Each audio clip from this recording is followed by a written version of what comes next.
welcome here to Wake Up Call with Dan Tortora inside the Great Lakes Honda City Studios. Thank you for your patience here this morning as we got set and ready to go. Great Lakes Honda City coming to you on 7140 Henry Clay Boulevard in Liverpool, New York. They are open for sales and service Monday through Saturday. And of course, they're open all the time online by going to GreatLakesHondaCity.com. So make sure you head over there and see them today. Let them know the DT sent you. And whatever you are looking for, they have all different shapes and size vehicles for your family, for you personally. Amazing things. 2025 President's Award winner. And make sure you head over to Great Lakes Honda City. They got a ton of different things going on. And of course, we are here in the nice weather. So there's some, definitely some. I'm looking at the Ridgeline right now that's up on GreatLakesHondaCity.com. The Odyssey that's up there for you. The Honda CR-V, which of course I have and I love.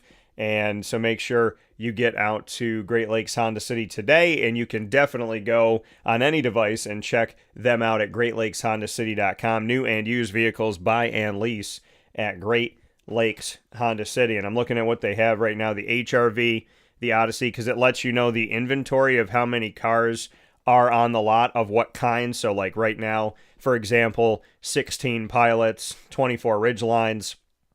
Looking at some of these, the CR-V Hybrid, there's 12. The Honda Civic Hatchback, there's 10. The Honda Passport, there's 8. So you can actually look up and see what is on the lot currently right now with that consistent update. So make sure you go to GreatLakesHondaCity.com. I want to thank the staff, everybody over the years that have made Great Lakes Honda City what it is. And of course, many of you knew it as Honda City of Liverpool, and they have been with us for over a decade here on Wake Up Call and are our exclusive studio partner, and switched within the last couple of years to the name Great Lakes Honda City. And you see it on your screen all the time when I'm here with you Monday through Friday from 9 a.m. to 11 a.m. Eastern Time on YouTube.com and Facebook.com, both /WakeUpCallDT, and on WakeUpCallDT.mixlr.com. So however you're connected with the show, I thank you so much for hanging out with us where sports meets life.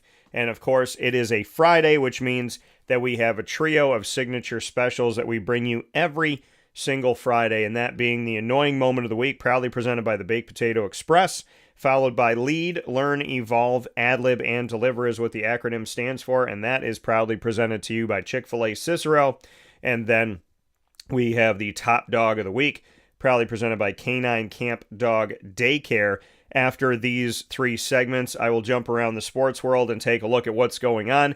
The NHL Stanley Cup Finals are tied 1-1, one apiece between the Hurricanes and the Knights. And then we know we're going into Game 2 right now inside of the NBA Finals. That's going to happen tonight. The Knicks got one in San Antonio. They're back in San Antonio tonight. Can they take two in San Antonio and head home to Madison Square Garden with a 2-0 series lead, or will it be a tied series lead when they go back to the Manhattan area? So that game is happening tonight, and of course, there's goings-on in the baseball world as well as in the NFL and so on and so forth. So we'll discuss a bunch of topics here on Wake Up Call with Dan Tortora, where sports meets life this morning. After we jump into our three signature segments, we will jump in to the sports world and bounce around with some topics going on right now. So let's go to the annoying moment of the week, proudly presented by the Baked Potato Express. Baked Potato Express is the place to go to, folks. The food truck scene in central and upstate New York has only gotten better. It's only gotten bigger. There's only more events going on. I mean, it's hard to believe there was a day where there weren't food truck events in central and upstate New York because of how much you all have responded and really love these food trucks. The Baked Potato Express is going all throughout the community. They go to major events, and of course, they can go to your event. If you want the Baked Potato Express at your event, you email thebakedpotatoexpress@gmail.com. That is thebakedpotatoexpress@gmail.com. Send them an email. Let them know about your event and your entrance, and they will get back in touch with you and let you know their availability and what they have going on. They're a very, very busy food truck, and they have a couple trucks going throughout the community. So if you want them at your graduation party or anniversary or birthday or whatever you got going on, maybe you got a family gathering, you have a summer picnic, a team event, whatever's happening in your life, if you want the Baked Potato Express, which you very well should want the Baked Potato Express. If you've had it, then you know what's up. Then you make sure to email them at thebakedpotatoexpress@gmail.com. So, the annoying moment of the week, proudly presented by the Baked Potato Express.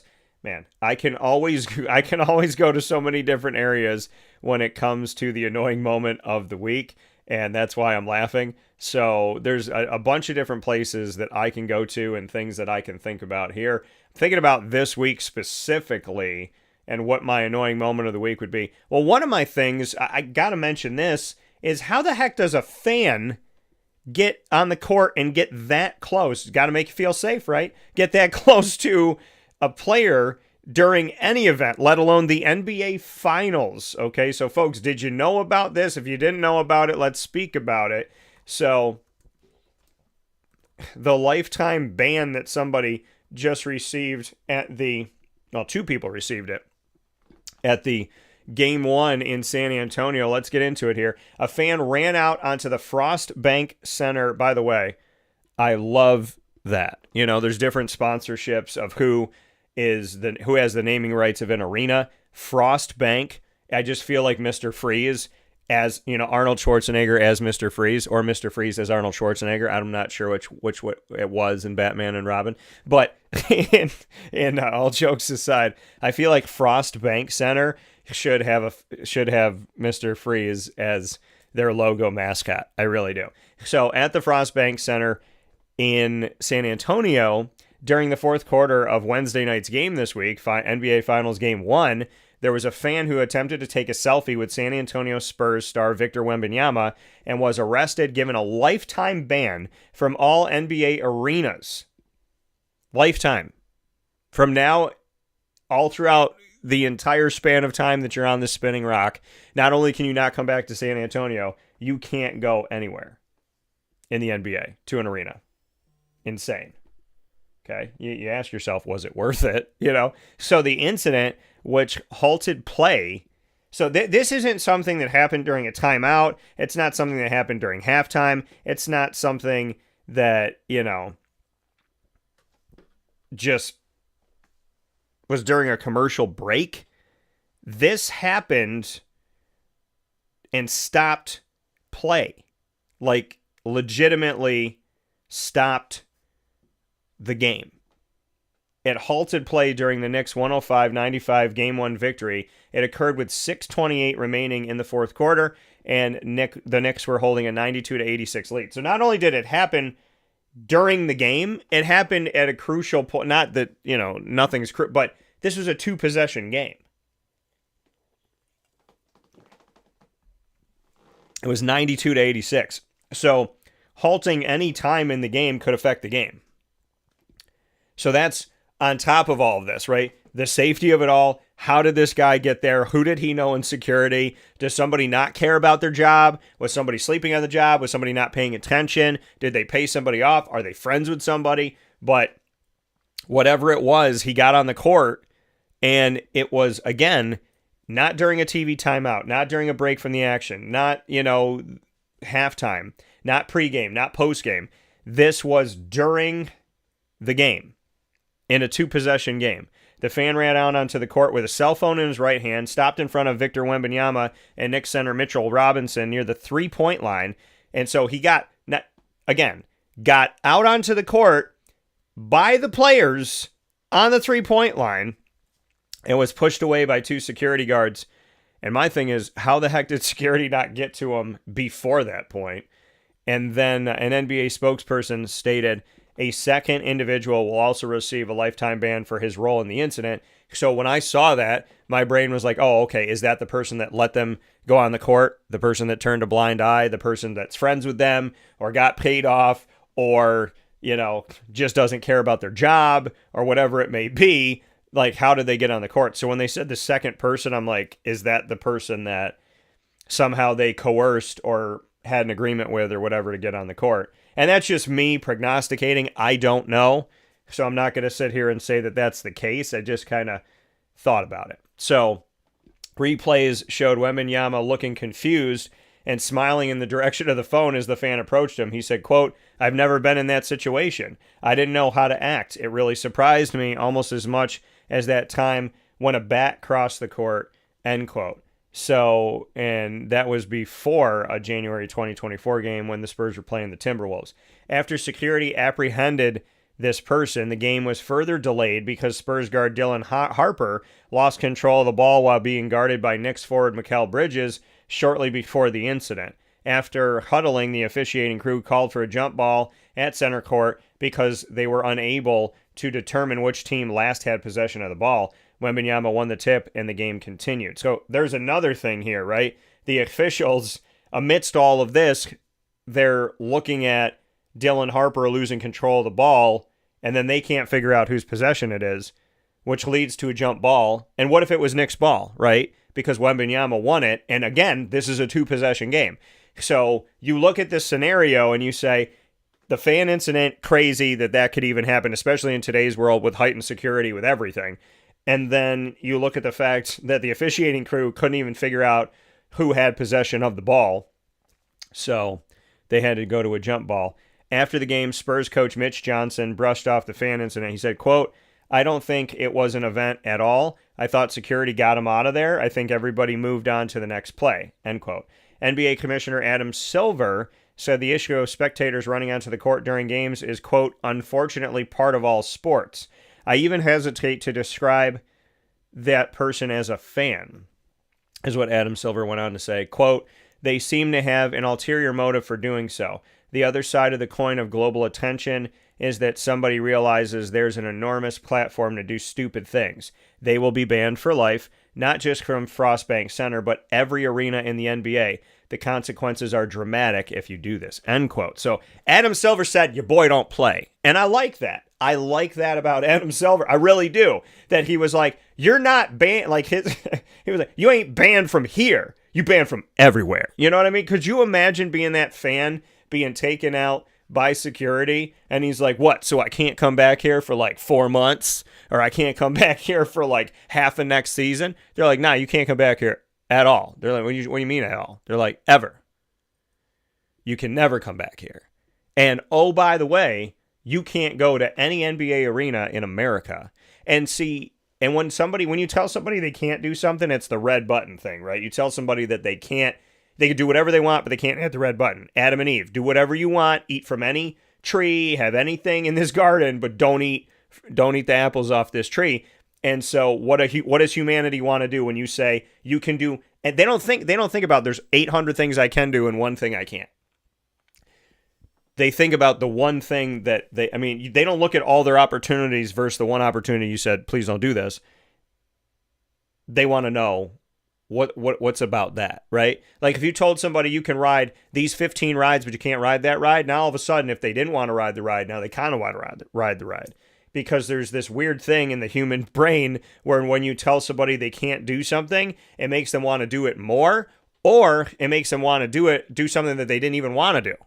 Not even do it more, it makes them want to do it in general. So now I'm sitting here thinking about this guy and wondering in my head, was he like never going to go to another NBA arena, but now that he can't go to an NBA arena, does that sit on his mind now? Like, oh, now that I can't go, now I want to go. So lifetime ban for not one, but two people that were involved in this. So it's an unfortunate event, but it's the annoying moment of the week. It's in this segment because how does somebody, like, someone's got to be working like with that like I said, it's got to be someone who doesn't care about their job, left their post. I've been around people where I'm a credentialed member of the media and I was on the field 2 hours ago. Like, I'm on the field pregame, no problem. Postgame, I go to walk on the field, and I got somebody going, you can't go on the field. And I'm like, well, the media just came down here. They just left the press box where I was, and we're on the field. And they're out there on the field, and, oh, no, I can't let you out on the field.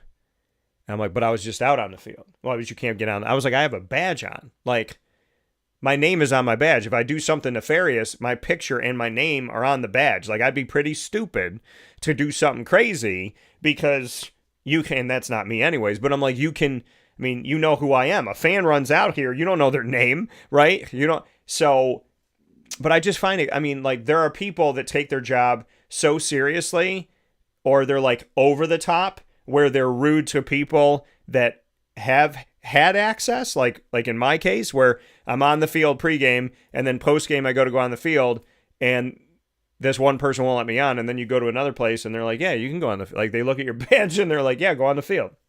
So it's just funny how things happen when you're trying to do the right thing and somebody stops you. But then when you're doing the wrong thing or you're obstructing the game, nobody stopped this guy.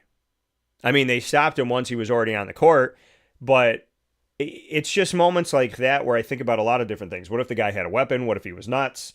You know, what if he went and tried to hurt somebody? What if somebody tripped over him, fell over him? You know, when they talk about fans rushing the fields or rushing the courts, and then, you know, your star player steps on somebody's, you know, foot by accident and then like breaks their ankle or sprains their ankle and now they're not available for the championship game. Like there's a lot of things that can happen in these moments. And I just think about safety. There's something that a lot of you don't know. My Syracuse fans, be with me on this, okay? There's something that you probably don't know happened. And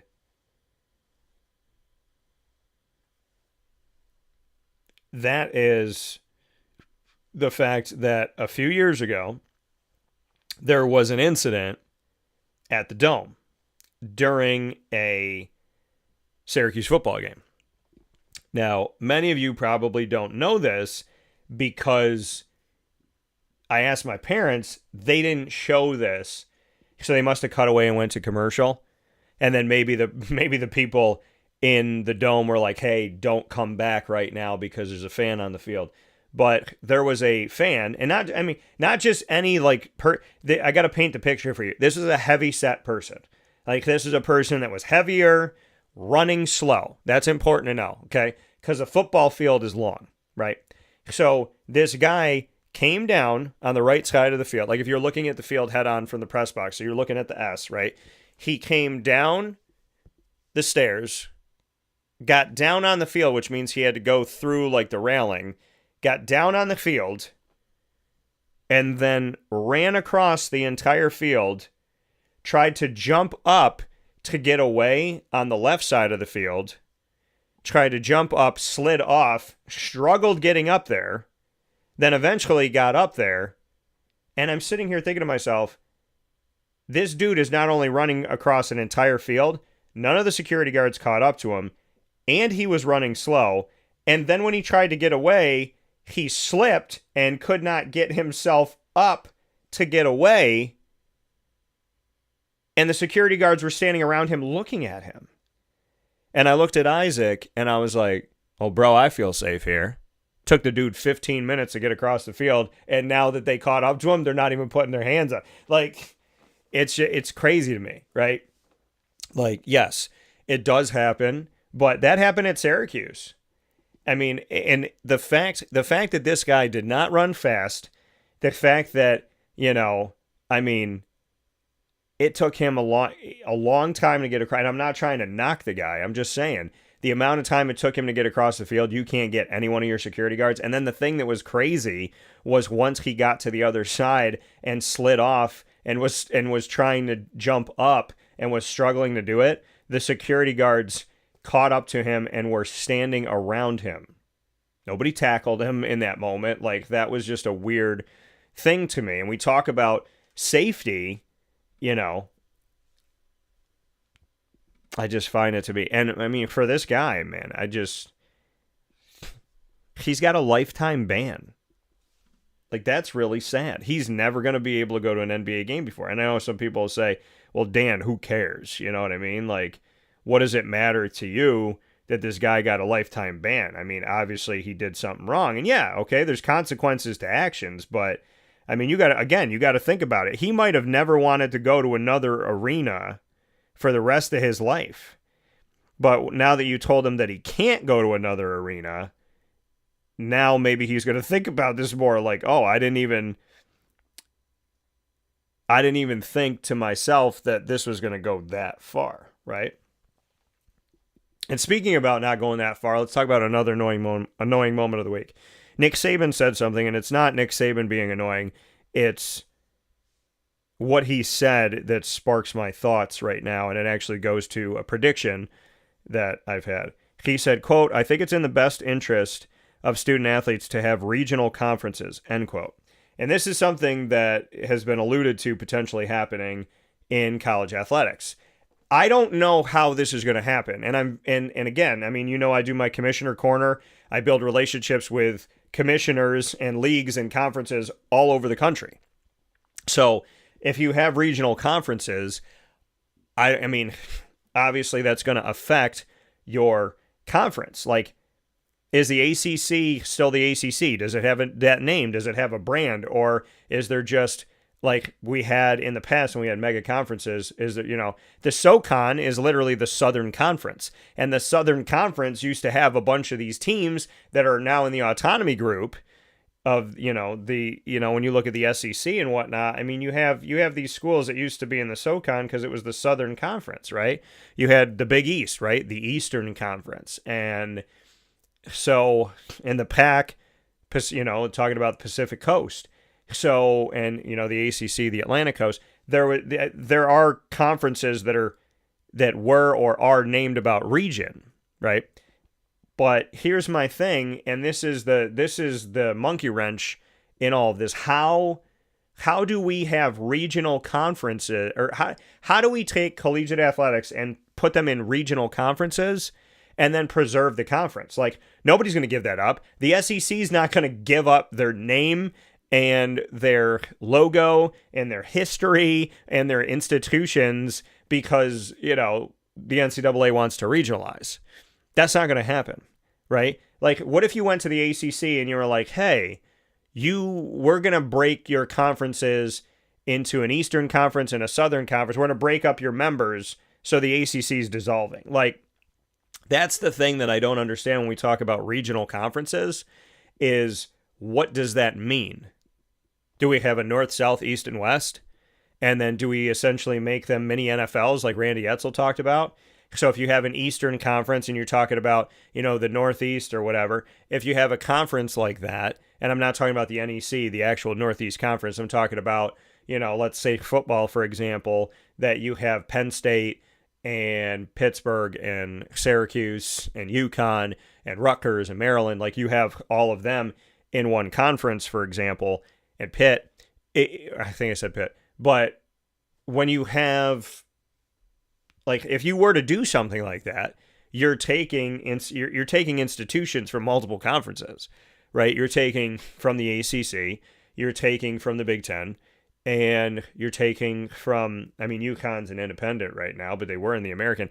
You're like, how do you do that? How do you legally do that? Because these conferences have their own money and they have their exit fees and they have their membership. Like, how do you tell a conference we're going to regionalize college football, for example, and, you know, some conference, I mean, so what's going to happen? Like, all the conferences go away and then the NCAA just oversees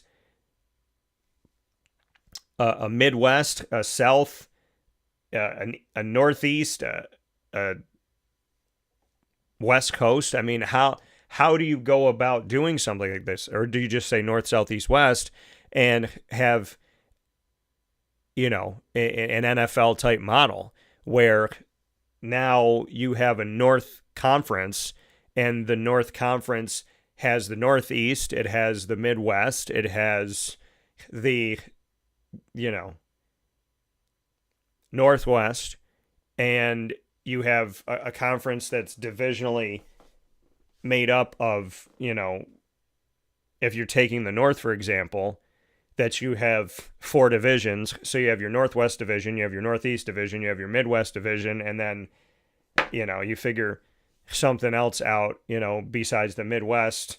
Maybe you have like a Mountain division or something of that nature, and you work some of the schools of certain states into that. if you have a South Conference, you have the Southwest, you have the South Middle, the Southeast. And, how do you want to break it down? Because I'm not against the NFL model in creating, if you created bigger conferences and you had divisions within that conference, now we're not talking about people sitting in a room making a decision of who makes it. Now it's, as Randy Etzel said here on Wake Up Call with Dan Tortora when we were speaking about the future of collegiate athletics here inside the Great Lakes Honda City Studios, he said, have divisions, right? And then whoever wins their division is in. Because they won their division, just like the NFL, right? You win your division, you're in. But the giant monkey wrench in this whole thing of if you regionalize conferences, what conferences get to exist, what don't, and you're basically consolidating, and there's 30 plus conferences, and if you look strictly at football, there's 10 in the FBS. So if you're consolidating to region, north, south, east, west, that's 4. So what, do you just get rid of 6 conferences? And then does the autonomy group get to be the 4? And so then what happens to the MAC? What happens to Conference USA? What happens to the American? What happens to the Sun Belt? What happens to the Mountain West? I mean, it's just, to me, it doesn't make sense, because how can conferences survive? And what conference commissioner or conference office would want to give that up, right? If you're the SEC, what does the NCAA just call you up and say, hey, one of your teams isn't in the Southeast, so you're going to have to let go of them? I mean, how does that work out? Because when people talk about region, okay, there's going to be 60 schools that go and move in to their own league, which years ago I predicted the SEC and then updated it to the SEC and the Big Ten. If you look at the SEC and the Big Ten right now, the Big Ten has 18. The SEC has 16. That's 34. If you take the autonomy group and you take 17 with the ACC, because Notre Dame doesn't play football in the conference, and then you take 16 of the Big 12, so you take 17 and 16 is 33. So you have 33 there, right?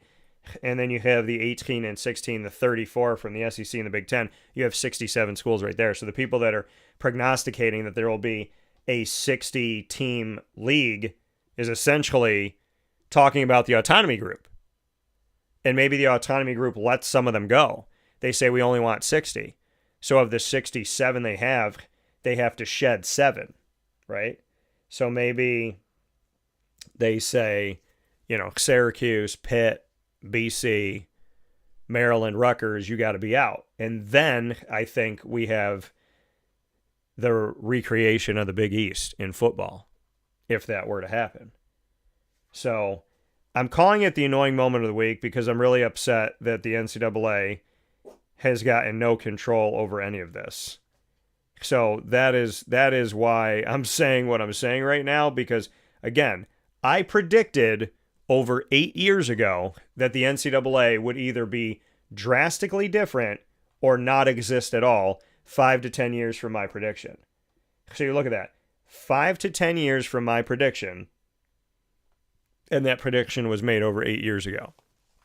And the prediction is only becoming more and more true, because the NCAA we don't even know what they are. What do they do? What do they oversee? Do they have any jurisdiction?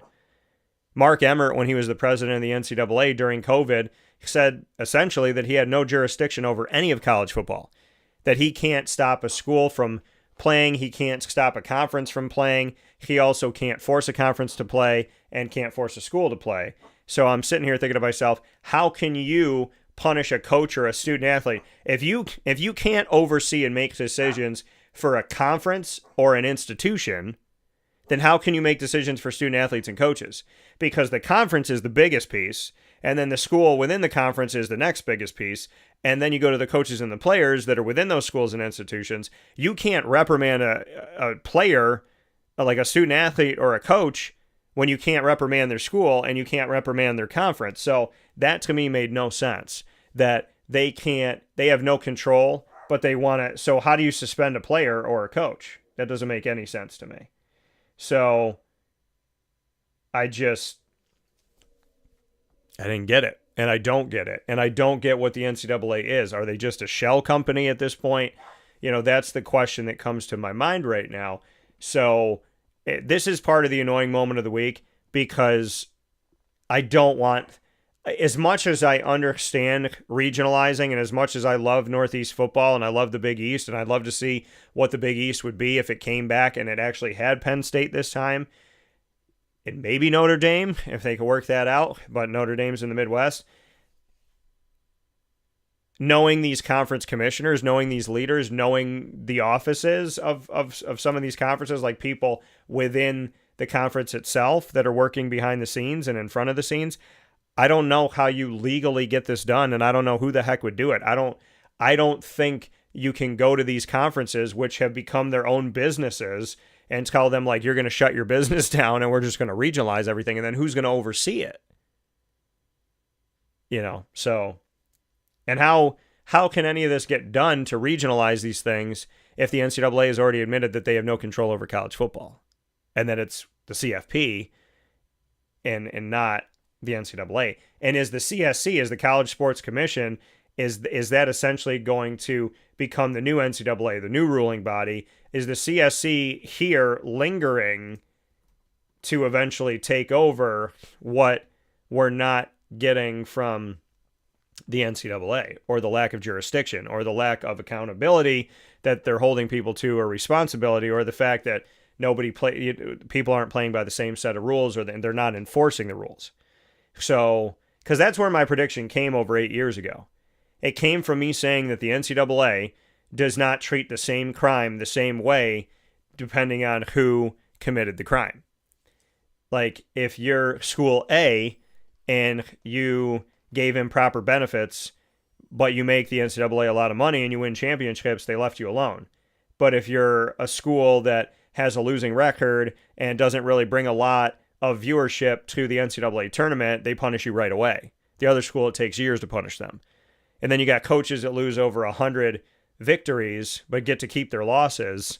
And then you have other coaches that went to multiple places, and while they were in those places, the school ended up getting flagged for breaking NCAA rules. The coach never got punished, and every time he went to a new school, he got a pay raise, but the school got punished. Like, things that just absolutely have made no sense, but who's holding the NCAA accountable? There's no check and balance to the NCAA. It's essentially like, you know how in government there's the legislative branch, the executive branch, and the judicial branch?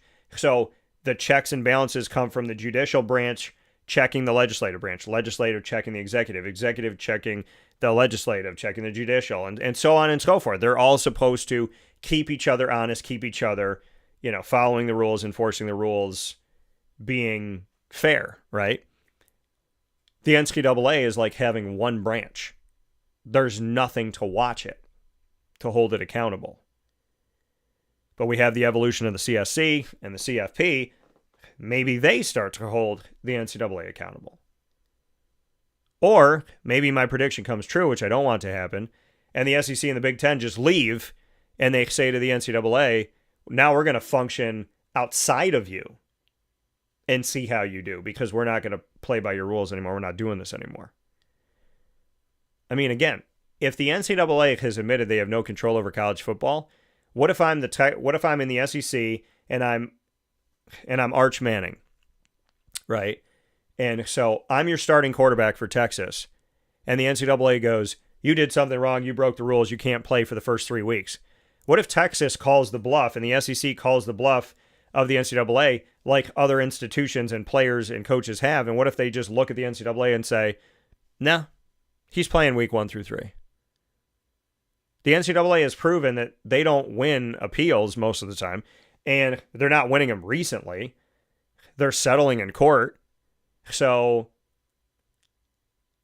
what if players just start saying, yeah, I'm going to play. What are you going to do about it?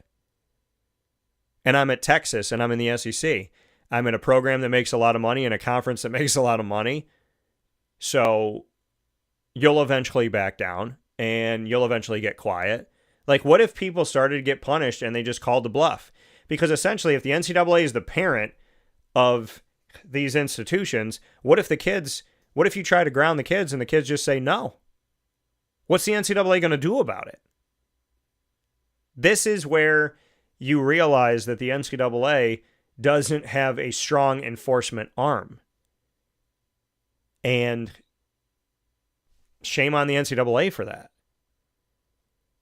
You know, it seems like we function in a world where the NCAA was just making up rules and schools thought that they had to listen. Conferences thought they had to listen. And then at some point, somebody questioned this and questioned that and questioned this and questioned that. And maybe they were told, don't question it. Don't bother it. Don't rock the cradle, right? But then somebody brought it to court and they won, which sets a precedent. And then somebody else goes for this thing, and then that topic, and then that topic, and then that topic. And now the NCAA has a record of they don't win when they're brought to court. So you got to think about that stuff. I mean, where are we right now? And again, I'm calling it the annoying moment of the week because if you regionalize conferences, then do conference offices just shut down? And who gets to continue functioning? I mean, you're not going to do that. You're not going to close down the ACC office and then take all its schools and put them in different regions. I mean, how can you do that legally? So that's why I think that it's something that I don't want to see happen because, one, I know it benefits region-wise, but I don't think it makes sense monetarily. I don't think it makes sense for the conferences to give up their independence, essentially, of who they are. I mean, yeah, they function within the NCAA, but to give up the independence of having their own office, making their own money, making their own deals, to now break away and break this thing into pieces and not exist anymore. You know, I can't see the Big Ten going like, yeah, we'll give up everything and regionalize this stuff and just lose everything. I mean, that doesn't make, and why would they want to share? Right? Like, what if they said, okay, Big Ten, you're going to bond with the American and you're going to bond with, you know, part of the ACC and you're going to share revenue. Why would they share revenue? So there's a lot of questions when you talk about regionalizing football that don't have answers to me, or there's no clarity. So that's why it's another annoying moment of the week for me. And I would also say to the people that leave their trash, okay, let's talk about something that we all know, right? I'm getting long-winded in this, but I need to. It's okay. The Baked Potato Express will love it because you have a longer segment. So, yeah, little did Dylan know that the annoying moment of the week could be 20 minutes or an hour and a half. So, you know, you definitely picked a segment where there's going to be a lot of meat to it, right? There's going to be a lot to this potato, right? A lot of meat on the potato. So just like there's a lot of bacon on my wake-up call breakfast potato that you can only get at the Baked Potato Express food trucks at their events in Central and Upstate New York. And if you want them at your event, you email them at thebakedpotatoexpress@gmail.com. So let's discuss something that I think is absolutely ridiculous and speaks to the laziness and lack of care, responsibility, or accountability by some human beings on this planet that apparently think we're supposed to clean up after you and that, you know, everybody is your janitor or your mom or your dad or your like cleaning lady or Alfred from, you know, the Bat Mansion. So the people that they go to the grocery store or whatever store that has shopping carts, and there's a shopping cart return and they make it halfway there, or they make it none of the way there, and they just leave the cart. They leave the cart in the fire lane. They leave the cart in the middle of the parking lot. They leave the cart in a parking spot between two parking spots. They leave it next to the return. You know, I don't understand a human being going, well, I got this far. Or they bring the cart to their car, and they're like, okay, I got to where I needed to get to. Now this cart's going to sit here until somebody decides to be a nicer, more responsible, accountable human being than me. And trash. And I brought this up before, but trash. Why are we, like, as a society, why are we dirty? Like, when you finish eating a burger, like, you go get a burger and it's wrapped, right? It's wrapped in paper. when you're done eating the when you're done eating the burger, do you just let go of the paper and see where it flies? Be free, my paper. I mean, what type of ridiculousness are we living in right now? Like, how much, we have slobs in America and in the world that just don't care, right? Well, I'm done eating this candy bar. I guess I just let go of the wrapper. Well, I'm done drinking this drink. I guess my hand just opens up and releases it. I mean, put it in a garbage can. Have the decency to put it in a garbage can. Nobody wants to deal with your garbage. There was a guy yesterday. I went to the movies. Isaac and I went to go see The Mandalorian and Grogu. And if you want my non-spoiler review, go to Facebook, X, and Instagram, as well as our YouTube channel, which are all the same, at Super Powered Pop. That's Powered, not power, powered. So Super Powered Pop, go there and check it out. I'm in the bathroom, and this guy gets some paper towel, washes his hands, and crumples the paper towel in a ball and just lets go of it. He washes his hand. He washes his hands, dries his hands with a paper towel, crumples it in a ball, and lets go of the ball.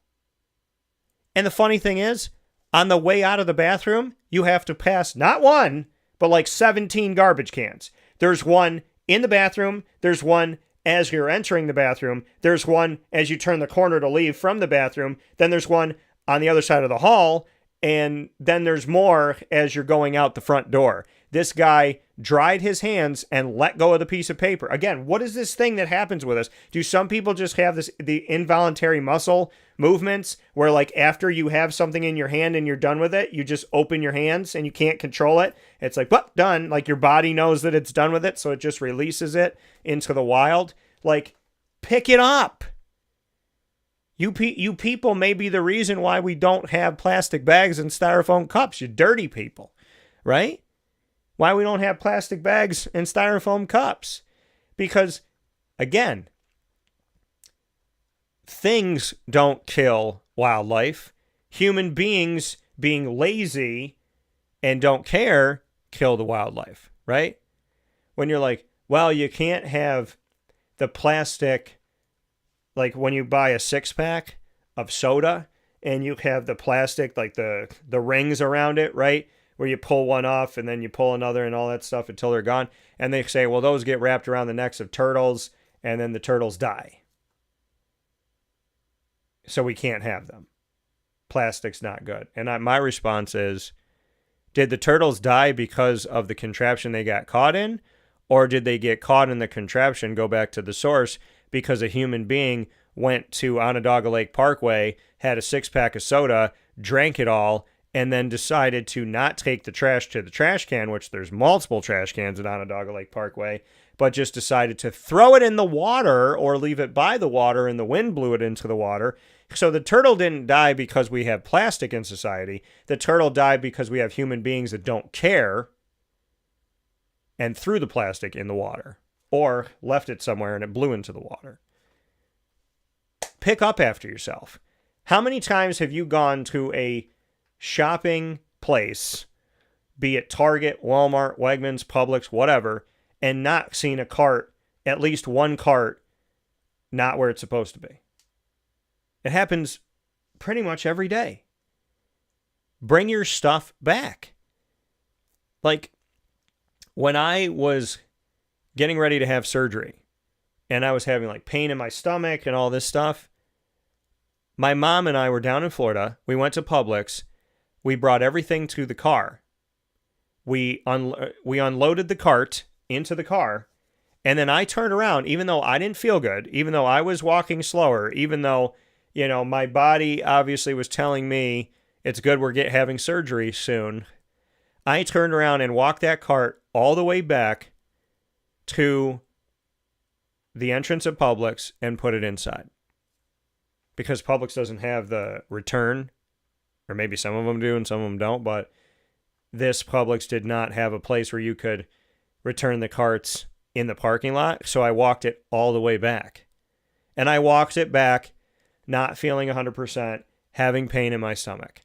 So, you know what I mean? It's I wasn't feeling 100% great, and I still did it.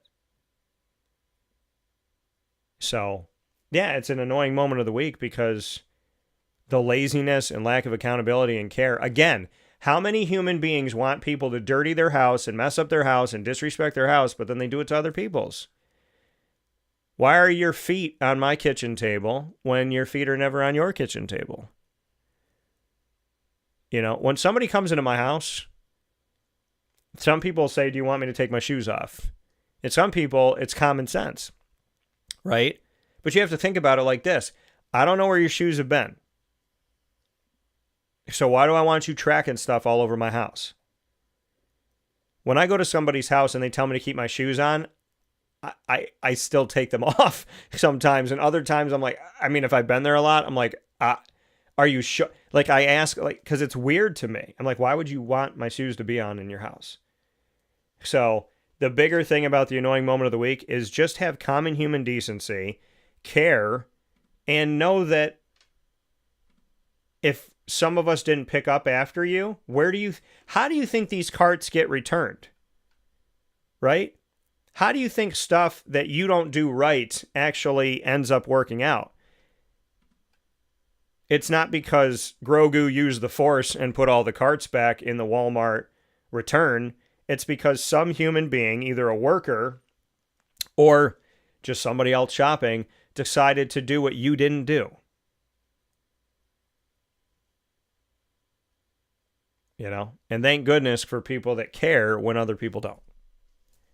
So, the annoying moment of the week, we had a bunch of them. Fan on the court, people not returning stuff, and if we regionalize conferences in the NCAA, how does that even work? So, those are the annoying moments of the week, proudly presented by the Baked Potato Express. I'm not saying that we can't have regional football and that I don't want to see a return of Big East football. I'm just saying I don't want to make conferences lose what they built because we're trying to make for any reason. I would never want somebody to go to a business and be like, we're going to take all this stuff from you and there's nothing you can do. I mean, obviously you fight that. So, that part I don't like, and I don't know how it's logical, how they figure that out, the rationale of it all. So, those are your annoying moments of the week, presented by the Baked Potato Express. Go and see the Baked Potato Express all throughout the community in central and upstate New York, including at Lakeview Amphitheater for the concerts. You also see them at the New York State Fairgrounds. You see them at Great Northern Mall every single week. And, of course, you will see them in other places. If you want them at your event, email thebakedpotatoexpress@gmail.com today. We'll take a step aside inside the Great Lakes Honda City Studios. We'll be back right after this with Lead, Learn, Evolve, Ad-Lib, and Deliver. And now a message from Myers Creek Brewing Company, with locations at their Cazenovia Farm Brewery, Syracuse Inner Harbor Tap Room, and soon-to-be Lake Placid Tap Room. Well, I think first and foremost, the Feldmeyer family and our team are extremely passionate about what we do. We care very much about what we do. The Feldmeyer family is always investing. Our taproom management team, our brew management team, our marketing management team, and all of the team members that get after it every day, they leave it on the field. They put their heart and soul into it. I know for a fact that everyone that works at Myers Creek wants to be there, and we want them to be there. You know, we want them to feel good about their job. And again, if you've never been to a Myers Creek, especially to the brewery, I mean, I want your eyes to open really big. I want you to see how big of a brand this is. I want you to see where we're going. The sky is the limit, and I feel very proud of that, and I'm very excited about that.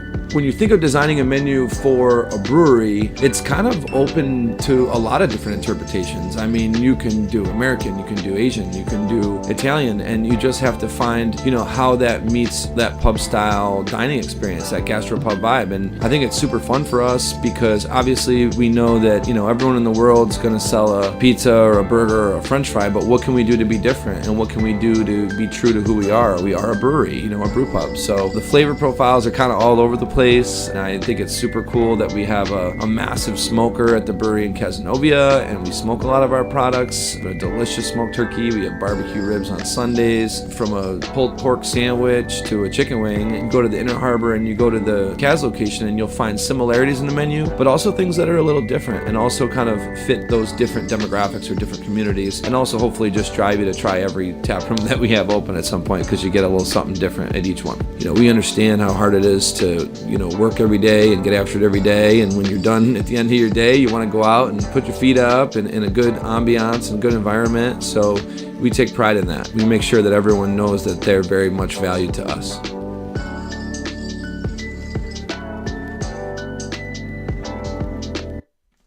Avicoli's restaurant, located on 7839 Oswego Road in Liverpool, New York, has been serving our community for decades. Your place to go for home cooking on the corner of Route 57 and Wetzel Road is just minutes from Liverpool High School. And every single month, Wake Up Call with Dan Tortora is on site, on location, with Liverpool sports, student athletes, coaches, and administration telling their stories throughout the year. We look forward to seeing you on site at Avicoli's for their casual pizza side, their fine dining, as well as their bar. And of course, you can order online at myavicoli's.com. That's myavicoli's.com. For takeout, delivery, and catering, call 315-622-5100. That's 315-622-5100. Come on in to the neighborhood spot Avicoli's, open 7 days a week in Liverpool, New York.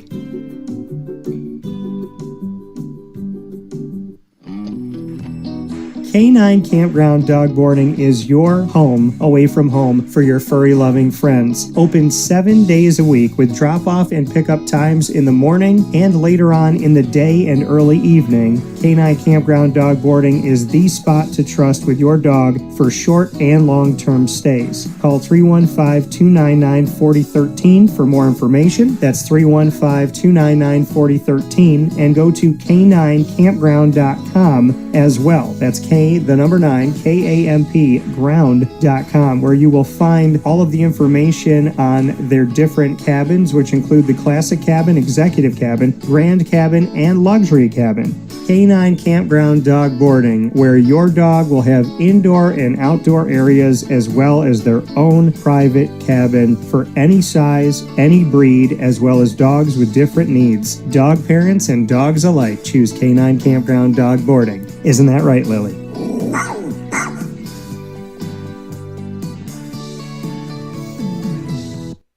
Hello, this is Dylan Husted, the owner of the Baked Potato Express. We do mostly big festivals or big corporate private events. Typically just big festivals such as Taste of Syracuse, Food Truck Battle, Battle of the Wings. I do the State Fair. They're ordering from a fresh food truck that is making real food and happy to make it and wants them to enjoy every bite. We season every potato before they go in the oven, and then they bake for an hour, and when they come out, we season them again after we cut them. We use real butter, real cheese, real ingredients, so it's all really good food and people love it. We have a lot of returning customers and regulars that we see very often. The customers really make a big impact, and this is a big food truck community. The events here are super busy. It's in my blood. I like building things and creating stuff that people love, and me and my friends are the ones that run the truck, so it's we keep it's a tight circle in there, and we have a family sort of oriented truck, and it's a lot of fun, and we have a good time doing it, and people love our food, so it ends up making it well for everybody. You can contact the Baked Potato Express at thebakedpotatoexpress@gmail.com or the Baked Potato Express on Instagram or TikTok. We are very happy to be partnered up with Wake Up Call with Dan Tortora as the exclusive sponsor of the Annoying Moment of the Week. And be sure to try DT's baked potato creation at all of our food trucks. The Baked Potato Express. Let's get baked. Looking for your next ride? Look no further than Great Lakes Honda City, located on 7140 Henry Clay Boulevard in Liverpool, New York. Serving our community for decades, their new and pre-owned vast array of vehicles are available to you Monday through Saturday on site. To search from home, shop at GreatLakesHondaCity.com. Call 315-365-5576 to set up an appointment. That's 315-365-5576 for Great Lakes Honda City, 7140 Henry Clay Boulevard in Liverpool, New York. Great cars, great people, Great Lakes.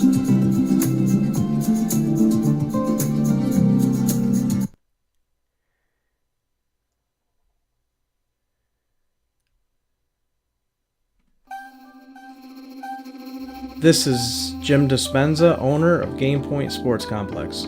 You hear the same story across any sport that kids play and any sport that adults play. There's never enough places to play. That was definitely true with volleyball, definitely true with basketball. It could be cheerleading, it could be field hockey, which is what we're seeing now. Every sport has a lack of places to play, and I think Syracuse in particular is a place where it's really bad. Despite the fact that we've got a lot of athletic talent around here, we just seem to have not enough places for people to play, and they're going to different places. They're going to Rochester, they're going to, Buffalo. They're going all different places because we don't have a place here, and I felt like that should change.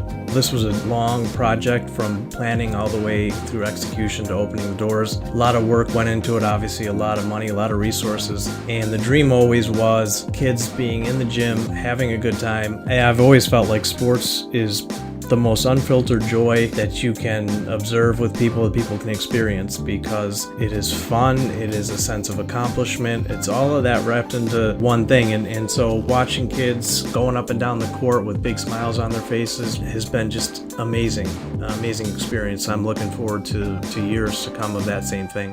We've taken the time to invest in multiple sports, and then what we're finding is the mere fact that we have a large, clean, well-lit space has opened a lot more doors for us beyond basketball, volleyball, pickleball. Now we're having some interest from cheerleading. We've got girls field hockey coming in, and then also there's quite a bit of room for spectators. We've got bleachers, we've got benches, we've got a concession lounge where people can get food and drinks. We're going to have multiple sports going at the same time, using every square inch of this place for what it was conceived for, which is basically people to come in, have a good time in the sport that they prefer. We manage each situation differently. Everybody has different ability to afford different things. Some are bringing 10, 15 people, some are just 2 people. I've had a lot of situations where it's a father shooting around with his son, it's a mother playing pickleball with her daughter or with her son, and then those situations come up and we work with people, and that's allowed us to have groups from 2 people up to 30 people and have some flexible pricing behind it. We're an organization that is here to work with the community any way we can, and I guess part of it is just making sure that we have the flexibility to put together a plan that makes sense regardless of the size of your group. So in order to book time, the best option is to go to our website, gamepointsports-syr.com. You can click from there and sign up for events, sign up for your own particular training, sign up for birthday parties, all of that.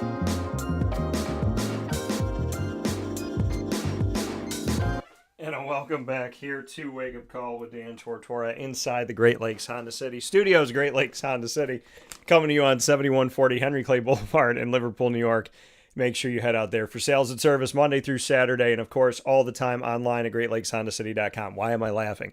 Because I love doing the annoying moment of the week. It's the longest segment that I've ever had on Wake Up Call with Dan Tortora. It's been with me for over a decade, and I was just realizing while I was off the air, I'm like, I could just do an entire show about the annoying moment, not because I'm a complainer, but because we address things in a funny way, and I have fun doing it because we're talking about real life and things that, are affecting you or affecting me, affecting a lot of people, and it's just, it's real talk. It's real talk. It's funny. It's genuine. I'm not afraid to say how I feel about things in a respectful way. So, it allows my comedy to kind of grow. Sometimes I feel like I'm standing on stage when I'm doing stuff. So, I love the segment, and I love that the Baked Potato Express is connected to it because I love what they're doing over there at the Baked Potato Express, the BPE, baby. So appreciate them and appreciate you for being here with us for the annoying moment of the week. It's time for us to come out of that annoying moment of the week and jump into our next piece here on Wake Up Call with Dan Tortora, which is Lead. Every Friday we have our trio of signature segments. The second one, Lead, Learn, Evolve, Ad-Lib, and Deliver, that you get every Friday. Proudly presented by Chick-fil-A Cicero, the first Chick-fil-A to come to you in Central New York and make my dream come true, as I waited at least 13 years for Chick-fil-A to come to my hometown area. Today's topic, what you speak about. What you speak about. What do I mean by this? Like, what are we talking about? It's, well, what you discuss, like what you speak about. You got to think about this now, because you ever been in a place in your life, right, where something's bothering you, and you talk about it, right? And you need to get it out. It's therapeutic, right? So you call up your mom, you trust your mom, and you're like, hey, Ma, I got to talk to you about this stuff. This stuff's really on my mind. It's really bugging me. And you talk to your mom about it, right? And she gives you some advice, and she loves you dearly, and she tells you, baby, I hope you're going to be okay. I know you're going to be okay. It's going to be all right. And then you hang up the phone, and then you call your dad, and then you regurgitate the whole story, and you tell your dad everything that happened. And then when you hang up with your dad, you call up your best friend, and you tell your best friend everything that happened. Well, yes, you're telling the people that you love, and yes, you're trying to work it out. And no, I'm not saying that if you tell your mom, you can't tell your dad. I'm making an example here of something I went through in my life, right? Something that I've seen and I've witnessed, and I track things in my life. So I'm very reflective of what I say and what I do, and how I respond to it, right? So when I'm having something that's bothering me, right? And I call up, and let's just use the example that I use. So I call my mom first, right? And I say, hey, Ma, this is really on my mind. It's really bothering me. And so we talk about it, and I tell her everything that's on my mind. And then, I listen to my mom, and I listen to her advice and her thoughts. And I'm like, all right, thanks, Mom. I appreciate it.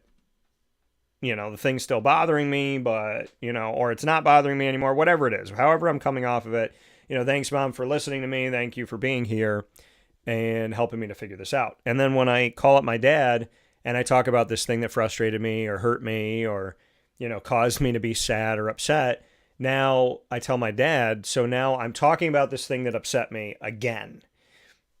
And now I feel a little shortness of breath, a little tightness in my chest. I feel uncomfortable. I feel frustrated. And then I call up Isaac and I tell Isaac. By the time I'm done, I'm exhausted. I'm mentally drained, I'm emotionally drained, I'm physically drained. And now this thing is hurting me more. Not because the people that I love didn't help me, but because I didn't stop talking about it. So this is the example I'm giving you. The more you talk about something, the more life you give to it. If somebody cuts you off in traffic, and you say, okay, that sucks. I didn't like it. They almost caused an accident, but I'm alive. They're alive. And I'm going to be okay. And I pray that they're going to be okay. Right? And you go about your life. You're going to have a different experience than if you called up your mom, called up your dad, called up your friend, and then another friend, and then another friend, and then another friend. And you called 7 people and told all of them, this person cut me off. Because you keep talking about it, you keep talking about it, you keep talking. What do they say? Death and life are in the tongue. Like what you speak is what becomes of you, right? So death and life are in the power of the tongue. If I keep talking about the fact that somebody cut me off, it's going to bother me more. It's going to consume me more. It's going to have more control over me. If somebody cuts me off and I never tell anybody, right? And I go about my life, then I'm probably going to have stress in the moment, but that's it. But if I tell my mom and my dad and Isaac and Johnny and Joey and Jason and so on and so on, Ross, now it's sticking with me. Now they all know. Right? It's kind of like if you're in a relationship, as another example, let's talk about a bigger example, right? Somebody cutting you off, whatever, they don't know you. Let's say you're in a relationship for 3 years and you get cheated on, right? So you get cheated on and you can keep it to yourself, which I probably wouldn't recommend, right? Talk to somebody that you love. But there's a difference between I tell 40 people that I was cheated on or I tell 3, right? Because the 3 that I told, they know. And they love me dearly, and they're in my inner circle, and they got my back. But if I tell 40 people, now, the more people that know, the more people that can bring it up. So now when I heal from it, and I'm over it, and I'm past it, I don't have to deal with 3 people potentially bringing it up. I have to deal with 40 people potentially bringing it up. And now I've put myself in a situation where the drama can linger because more people know. There is the reality that the more people that know something, the more opportunity for it to go wrong, or the more opportunity, like when you smack your mic in the middle of the show, So please don't file a report with HR microphone. I didn't mean it. But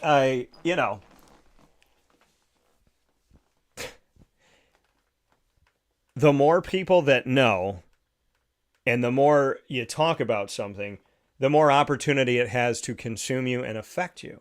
And if you don't believe me, think about something that's upset you, frustrated you within the last week. Think about how many people you told and how many days you spoke about it. Because if you didn't speak about it for 7 days, you spoke about it for 3, your stress levels are probably down. Right? There is a reality of when something happens to you, good, bad, or indifferent, how often you talk about it and how many people you share it with, because because you keep saying it.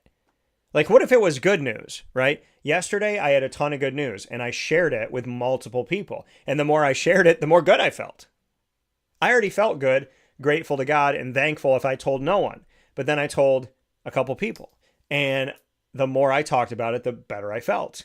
Conversely, the more I've called up the people that I love dearly to talk about something that upsets me, the more I've realized my eyes hurt, I'm tired, I'm lethargic, my stomach hurts, my chest hurts, I'm not breathing properly, I'm anxious, I'm uncomfortable, I'm annoyed, I'm easily frustrated.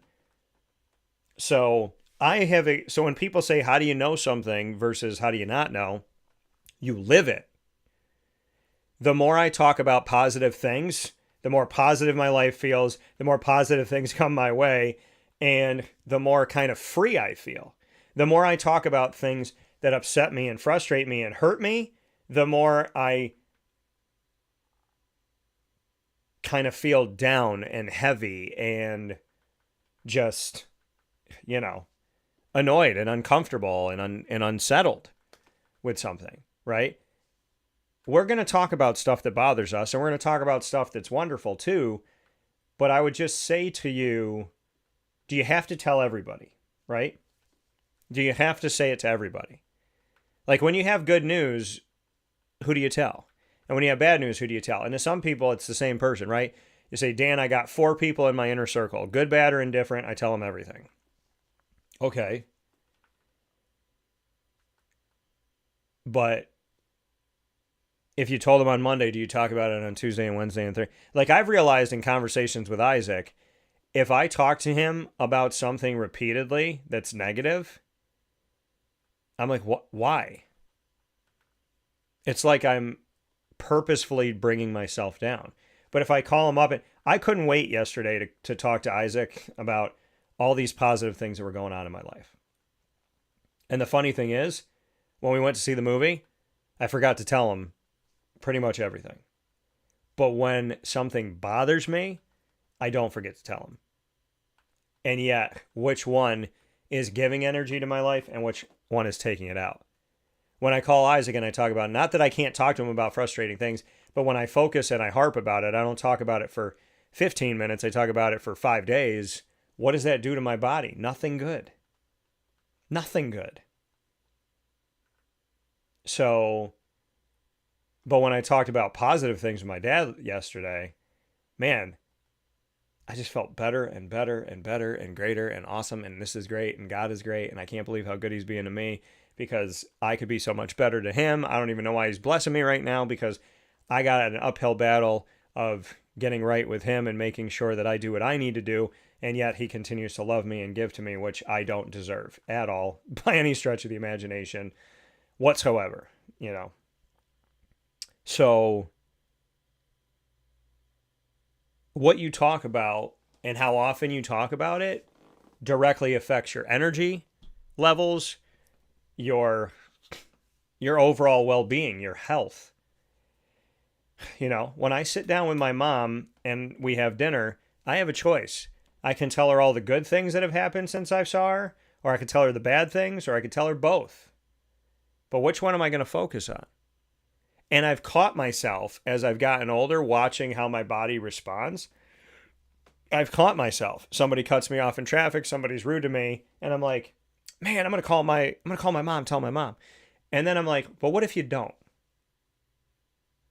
Then you don't relive it. You don't sit in it, you don't spend more time with it, and you're probably going to be less stressed because of it. And to be honest with you, if something happens and I don't call and complain and get frustrated and bring it up, I feel better. I really do. And sometimes you just got to, it's no offense of who you call and who you don't. Sometimes you just got to talk to one person you love about it and then be done with it. Like, I truly believe in past relationships, if I talked about it less with less people, that person wouldn't hurt me as long as they did. I would have let go and healed from it a lot faster, but I was continuing to give. I was watering the weed and not the plant. And I think that that's a great place to end. Lead. What are you watering in your life? The weeds or the plants?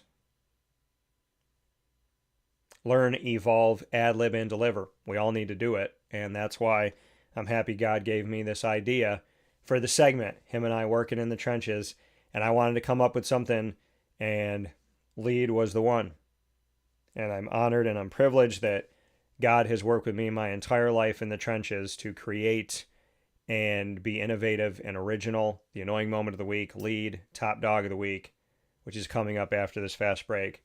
I'm grateful for all of it. I'm grateful for everyone that believes in it and has worked with me on it, including Chick-fil-A Cicero, Jimmer Sikowski, and the team for believing in lead and believing in what I do and how I do it. I appreciate you all, and I send you all my love. And Jimmer, you know we're family. Jimmer, Betty, all of you. I love y'all, and I appreciate y'all. Jack, Sam, Hunter, Rudy, I give you my best. And I know God is watching over you, and I pray he continues to heal you and help you and be with you and give you the best life ever. May it only get better from here. In Jesus' name we pray. In the name of the Father, and of the Son, and of the Holy Spirit. This has been Lead, Learn, Evolve, Ad-lib, and Deliver. We will be back after this fast break inside the Great Lakes Honda City Studios. In the meantime, get yourself over to Chick-fil-A in Cicero on 7916 Brewerton Road in Cicero, New York, and get your favorites as well as the nostalgia, the frosted beverages, and all the new things that Chick-fil-A has brought to you. As if they could get any cooler, any more awesome, here we are with nostalgia, the frosted beverages, and of course their seasonal favorites. God bless Jimmer Sikowski and the whole team at Chick-fil-A Cicero. Go to youtube.com/wakeupcalldt, click subscribe, hit the notification bell, and go to the Light Between Us playlist, where you get to hear the stories of the team members that make up Chick-fil-A Cicero, including most recently the story of Jimmer Sikowski as told by Jimmer and aided by his wife Betty in a truly wonderful, earth-moving, mountain-moving conversation of faith, of reality, of adversity, of love, of getting to know oneself, and wanting your legacy to be how you treat other people. So, amen to you all. We'll be back right after this. God bless. Hi, this is Gina Husted. I'm part owner of Skippy's Ice Cream. The other half is my better half, Don Husted Jr. When somebody comes up to the truck and it's a family, it's nice that the older generation is nostalgic and they can tell the younger generation, back in my day, we used to have the truck around our neighborhood. So now you're lucky because the truck can come to your party, and you're lucky that this truck is at a festival and you're getting to buy the ice cream. And basically we're ice cream that comes to you now, specifically comes to you, not for you waiting for us, we're coming to you. We will do neighborhoods if you have a block party. We do birthdays, we do anniversaries, we do celebrations of life, we do wedding showers, we do festivals, we'll do corporate events, we have a lot of corporate picnics, we have family reunions, so it's a whole wide range of whatever party you have, we'd love to be at. We're so appreciative of the community, always coming up to us at festivals and calling us to have different events. We have a lot of return customers. We always have people coming up to our truck. We're always there for the community. We always try to give back to different organizations and fundraisers, and so I think the community sees that. We like to give back to them. This is where we live. This is where we were raised. This is where our kids were raised. So the community is very special to us. I mean, obviously we've lived here our whole lives, so it means a lot that they come up to our truck and that they choose us because we're just there to please the community and deal with as many people as we can in this community, because this is, like I said, where we were born and raised. If you'd like to get in touch with Skippy's Ice Cream and have us at your next event, I would suggest using our email, skipthecake, SKIPTHECAKE, skipthecake@gmail.com. That's the fastest way to get a hold of us. It's the easiest way to get a hold of us, and that's going to get the fastest response from us. If you choose to call, if you don't have an email, then you can call 315-456-9750, and we'll be glad to get back to you as soon as we can. Skippy's Ice Cream, the original ice cream truck.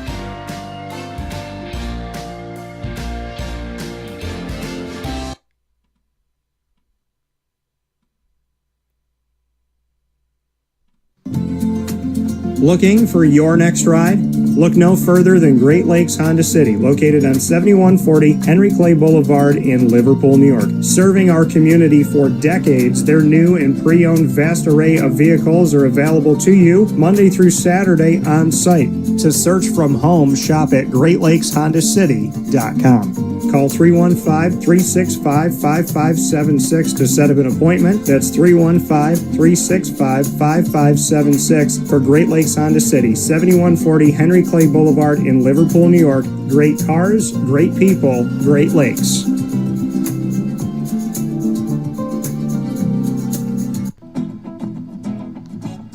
Hi, this is Amy from Mother's Cupboard, home of the whole frittata. We are open daily 6 a.m. to 1:30 p.m. For takeout orders, call 315-432-0942 and tune in to Wake Up Call with Dan Tortora for our monthly food challenge and try our Wake Up Call signature menu item available 7 days a week. Here at Mother's Cupboard, we are Central New York, and it's our honor to serve you. Ma and Pa's Kettle Corn and Popcorn Factory remind us that every day is worth celebrating at 201 7th North Street in Liverpool, New York. Open Monday through Saturday in-store and always online at maandpaspopcorn.com. Serving our Central New York community and beyond, order anywhere, anytime at maandpaspopcorn.com. Stop in to get a tin at Ma and Pa's on 201 7th North Street in Liverpool, New York to get your half-price refills for the rest of your life. Come to Ma and Pa's for your holiday gift giving for family, friends, employees, and clients. And remember, for fundraising and events, to call 315-450-6272. That's 315-450-6272. Ma and Pa's Kettle Corn and Popcorn Factory. How corny are you? This is Jimmer Sikowski, owner-operator of Chick-fil-A Cicero, 7916 Brewerton Road in Cicero, right in front of the Home Depot. I had a deep feeling that God wanted me to do something bigger with my life and to help people, help others. I kept putting Chick-fil-A in my life, and I realized as I was going through the franchise selection process that positively impacting the lives of others was really core to what we do here at Chick-fil-A. First of all, it starts with the food. The food is brought in fresh daily. We bring in local produce. We prepare to order in the kitchen. We hand bread our chicken. We hand spin our milkshakes. It's great food. It doesn't taste like fast food. I think the second thing is the way people feel when they come in a Chick-fil-A restaurant. It's different. We try to treat people with intentional kindness here, which is very different and deeper than good customer service. And so I think it feels remarkable for most people to come in a Chick-fil-A restaurant. And then lastly, the impact that we try to have in the community is very different. It's a big part of the expectation of every operator of a Chick-fil-A restaurant is that they're actively engaged in their community, they're a leader in the community, and they're making a difference. When they realize that what we're striving to do is to shine a little light in their life, that's a very, very different experience than you will have in any other quick service restaurant. And it's that remarkable experience that I think people will emotionally connect with. And a welcome back here to Wake Up Call with Dan Tortora inside the Great Lakes Honda City Studios. Great Lakes Honda City coming to you on 7140 Henry Clay Boulevard in Liverpool, New York. They are open for sales and service Monday through Saturday. And of course, they're open all the time at GreatLakesHondaCity.com. So make sure that you get out there today. And of course, you can go online while you're watching and listening to the broadcast right now, as long as you're not driving. If you're driving, pull over, and then you can look on the internet. So make sure you're safe out there, folks. We can all be better, myself included. So let's make sure we're safe. We're thinking about not just ourselves, but we're thinking about other people.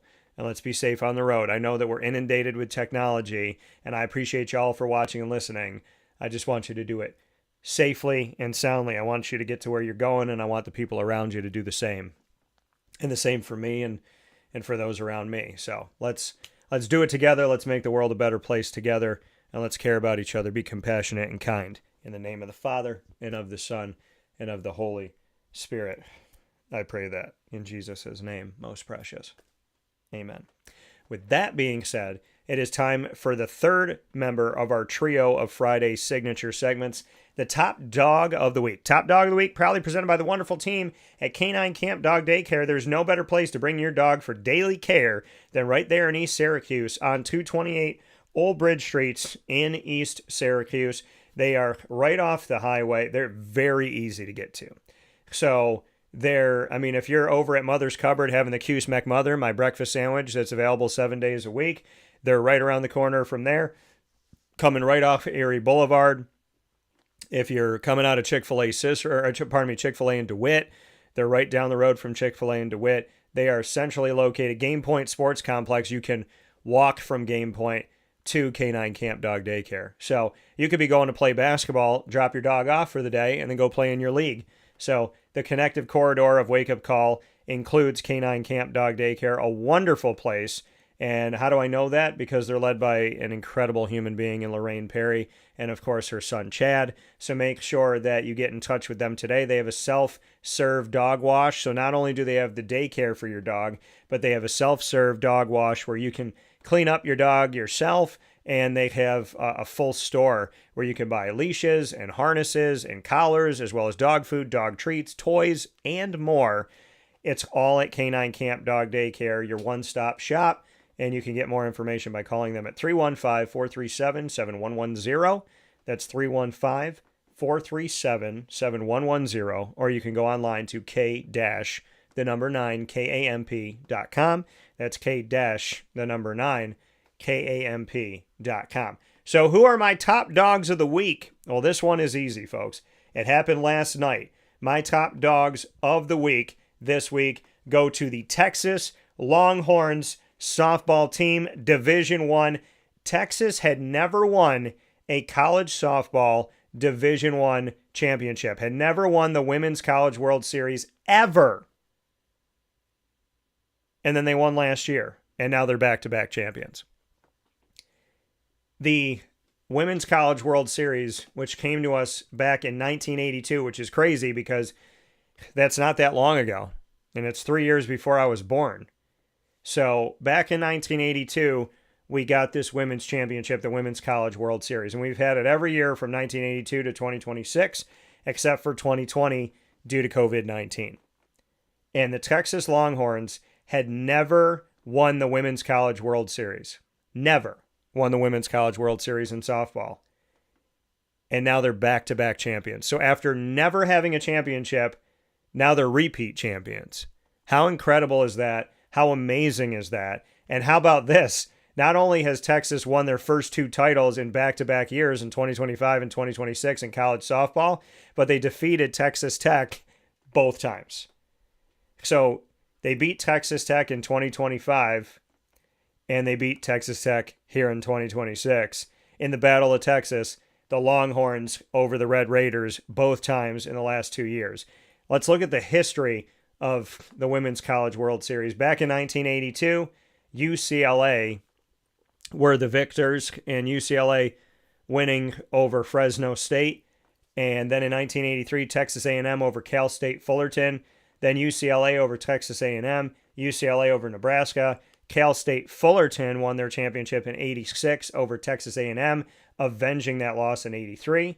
And then we have Texas A&M over UCLA. So as you can see, between 1982 And well, I mean, UCLA goes on to be a part of this, but in those first few years, UCLA, Cal State Fullerton, and Texas A&M were the main players in this thing. And then in 1988, UCLA over Fresno State, they did that again and again. So UCLA not only won 3 straight Women's College World Series, but they did it against the same team, Fresno State, in 88, 89, and 90. Arizona beat UCLA, ousting UCLA from their streak of 3 championships and not making it 4, but then UCLA returned the favor in 92, defeating Arizona, and then Arizona defeated UCLA, so they went back and forth. So the Women's College World Series in 91, 92, and 93 were the same 2 teams, with Arizona beating UCLA twice and UCLA beating Arizona once. Then Arizona went on to win their 3rd Women's College World Series in 4 years when they defeated Cal State Northridge in 94. Then UCLA avenged their loss to Arizona once again, defeating them in 95. Arizona defeated Washington in 96. Then they defeated UCLA in the seesaw going back and forth again in 97. Fresno State got their dub after losing 3 straight trips in 88, 89, and 90 to UCLA. Fresno State got their first Women's College World Series over Arizona in 1998. In 99, it was back to UCLA, this time over Washington. Then in 2000, Oklahoma defeated UCLA. 2001, Arizona over UCLA. 2002, Cal won their first championship, and that was over Arizona in the Women's College World Series. Then Cal went back the next 2 years, but UCLA upended them in the Battle of California. In 03 and 04, it was UCLA over Cal. 2005, Michigan won their first Women's College World Series over UCLA that year. 2006, it was back to Arizona, also in 2007, over Northwestern in 06 and Tennessee in 07. Then Arizona State won their first Women's College World Series in 2008 over Texas A&M. Washington won their first Women's College World Series in 2009 over Florida. Then it was back to UCLA and Arizona, UCLA getting the victory in 2010. Arizona State got their second title in 2011 over Florida. Alabama won their first Women's College World Series in 2012. That was over Oklahoma. Then Oklahoma defeated Tennessee in 2013. So you're seeing the likes of what would become an SEC school, but at that time, Oklahoma, as a powerhouse in softball, was in the Big 12, Alabama in the SEC. Then back to the SEC in 2014 and 15 as Florida defeated Alabama and Michigan, respectively, to win back-to-back World Series in the Women's College World in college softball. And those were their first title was in 14, second was in 15 for Florida. Then Oklahoma started an amazing part of their history. After winning their first title in 2013, as I mentioned, they would win back-to-back in 2016 and 17 against Auburn and Florida, respectively. In 2018, Florida State would win their first title over Washington. In 2019, it was back to UCLA, this time over Oklahoma. 2020, like I said, the COVID year. And then Oklahoma won the last 4 Women's College World Series before Texas has had their recent run. So Oklahoma won in 21, 22, 23, and 24, defeating Florida State, Texas, in a pattern. So as you can see, not only in the Women's College World Series do we have some usual suspects, but we have patterns that have happened, and UCLA and Arizona taking a big part of the early history with Texas A&M, and then that shifting to Oklahoma, with Oklahoma winning the Women's College World Series in 2013, 2016, 2017, and then 21, 22, 23, and 24 to give them, I mean, think about this as we go through the history here, to win 3 between 2013 and 2017, and then win 4 in a row, 7 championships in college softball for Oklahoma, and the last 2 for Texas. So the schools that used to be the main events of the Big 12 are now in the SEC. And so the SEC got powerhouse schools in softball in Oklahoma and Texas.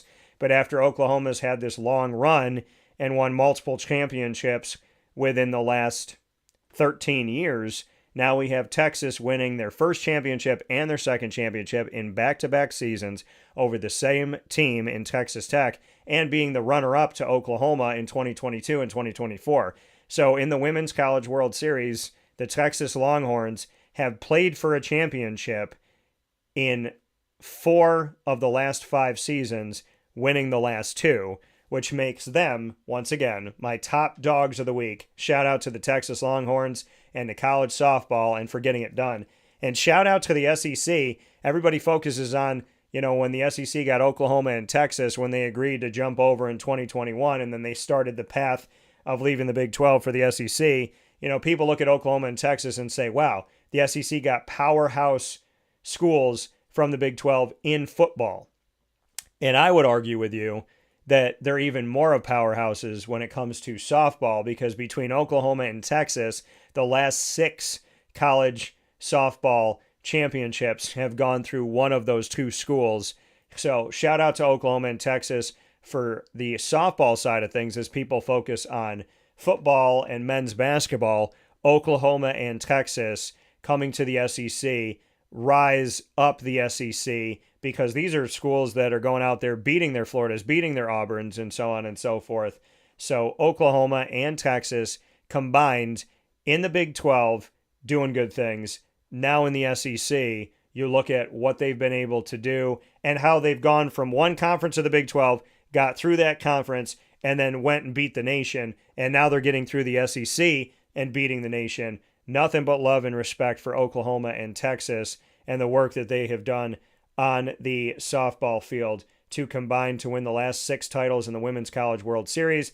And my top dogs of the week, specifically the Texas Longhorns, for their back-to-back titles after never having won a Women's College World Series. So shout out to you, top dogs of the week, the Texas Longhorns and their Women's College World Series repeat 2025 and 2026 champions. Shout out to you. God bless to you all, and to every student athlete, to the coaches, to the families, to everyone in connection with them. Big time shout out. Much love, much appreciation, and much respect for the awesome, awesome world of Texas Longhorn softball to be back-to-back champions and to win the Battle of Texas over Texas Tech both times. Bragging rights, right? Going to help you in recruiting. So top dogs of the week coming to you from K-9 Kamp Dog Daycare, and make sure that you get in touch with them by calling 315-437-7110. That's 315-437-7110.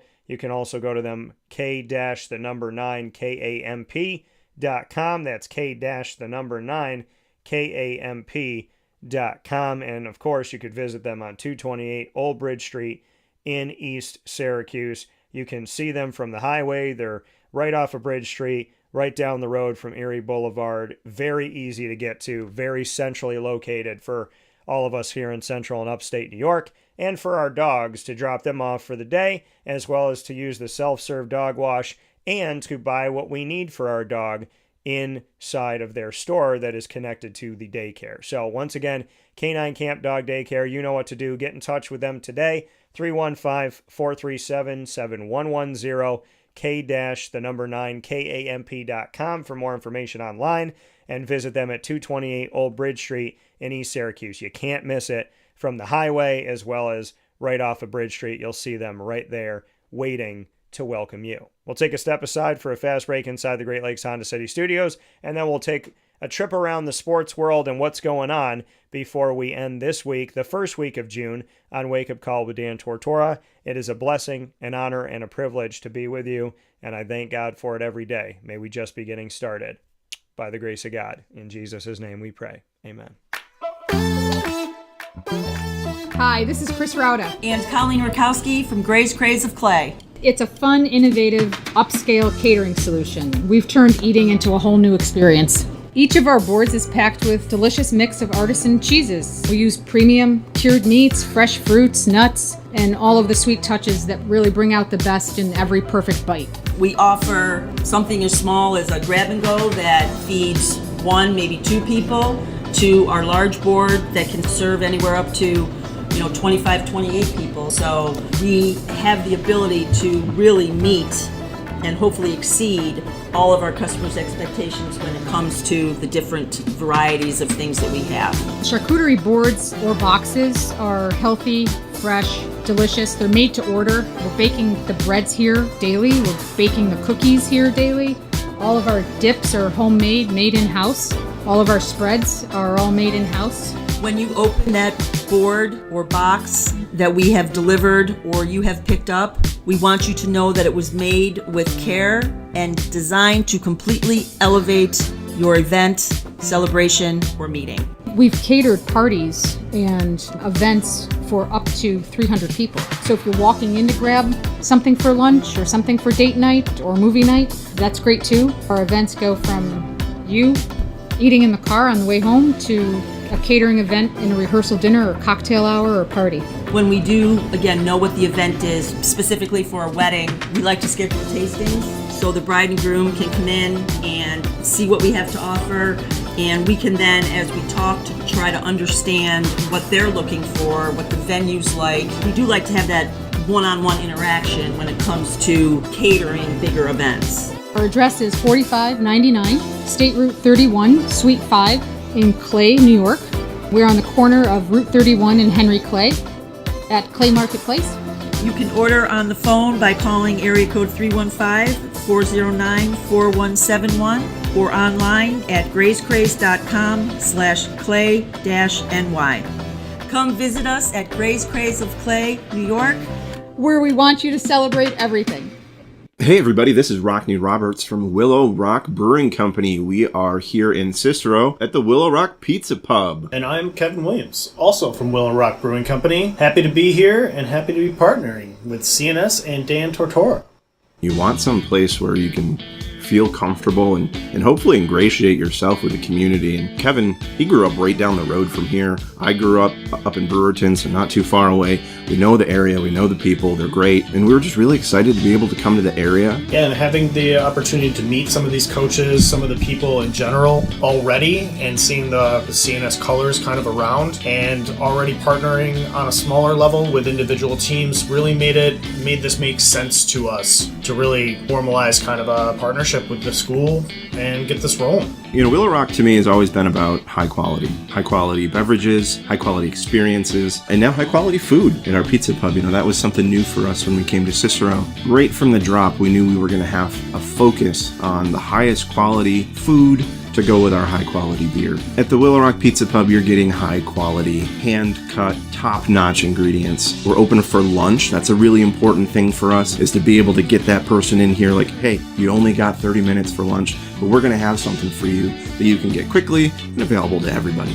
Yeah, we wanted something that was just a little bit outside the box, a little bit outside of comfort zone, but still something that you could rely on to be consistent and easy to look at and easy to be like, oh, I can see myself eating this. I can see myself wanting to have that more than once. Eating a whole pizza like our beef on weck pizza, I've never seen one anywhere. It's just a great ideas, great inspiration across the board. We're their spot to stop. We're their friendly neighborhood watering hole, as well as pizza place and place to stop for a restaurant. Not just beer drinkers here. We've got wines, we've got cocktails, we got non-alcoholic stuff for the kids. The location is more important today than it ever has been before, and we're lucky enough to be here in Cicero.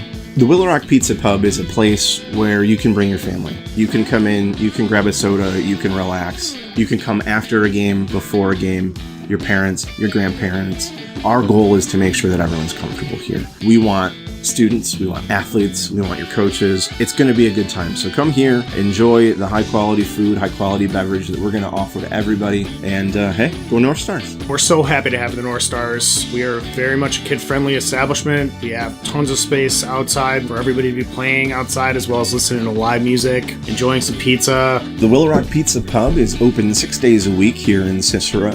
That is Tuesday through Sunday. And our website is willowrockbrew.com, and our socials are at Willow Rock Brew. So find us on the net, find us in person. We'll see you soon.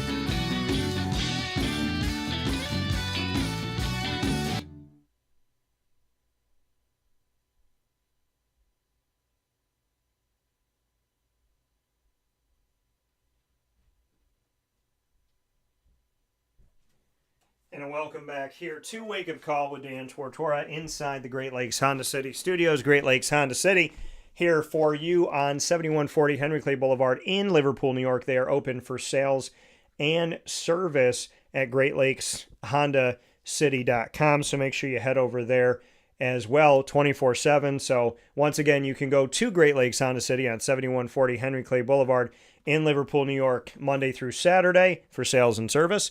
And you could go anytime online to GreatLakesHondaCity.com. Let's take a look around the sports world and what's going on here. So this is sad. Very sad. Aaron Judge is going to be out with a stress fracture in his rib on his right side. He's been diagnosed with this stress fracture and is expected to return this season. The three-time American League MVP missed 3 straight games as he underwent various tests to pinpoint the reason for his discomfort, and they have found that he has a stress fracture of the first rib on his right side. Now, he will be re-imaged in approximately 4 to 6 weeks to determine his level of healing and the next steps.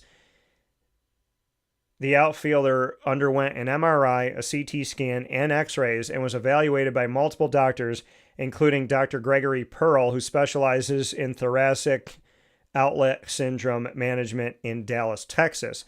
A thoracic outlet diagnosis could have sidelined Judge for the remainder of the season. Instead, the Yankees, who have 100 games left to play in the 162-game season and hopefully in the postseason, stated, quote, Judge is expected to return at some point this season, end quote. Now, Judge is 34 years old, and he was diagnosed with a stress fracture in one of his right ribs and a partially collapsed lung in March of 2020, stemming from him diving for a ball in September of 2019. The injury didn't keep him out of any games because the COVID-19 pandemic delayed the start of that 2020 season. A right calf strain ended up limiting him to 28 games as he finished with a 257 slash line, looking at a 257, 336, 554 slash line and 9 home runs in the shortened season. Judge had played in the Yankees' first 59 games this season before missing the 3 games straight. And so the Yankees initially described the injury to Aaron Judge as a bone bruise. Manager Aaron Boone and Judge did not know when the injury occurred, but it caused pain in his right shoulder that he felt only while swinging and had been managing it for weeks. He was batting .275 with 16 home runs and a 1.047 OPS in 43 games through May 12th. And we're looking at the facts. So production that lagged his historic output the past 2 seasons, but remained representative of him. Now quickly changed in his 16 games after that. He batted just 180 with 1 home run and a 550 OPS at 71 plate appearances. So you look at what he had to start off the season in 43 games and how it's lowered in these last few. And then obviously lowering in these last 16 games, him being hampered by the injury and by pain and not knowing exactly what it was. And what, was stated that the pain in his right shoulder came while he was swinging.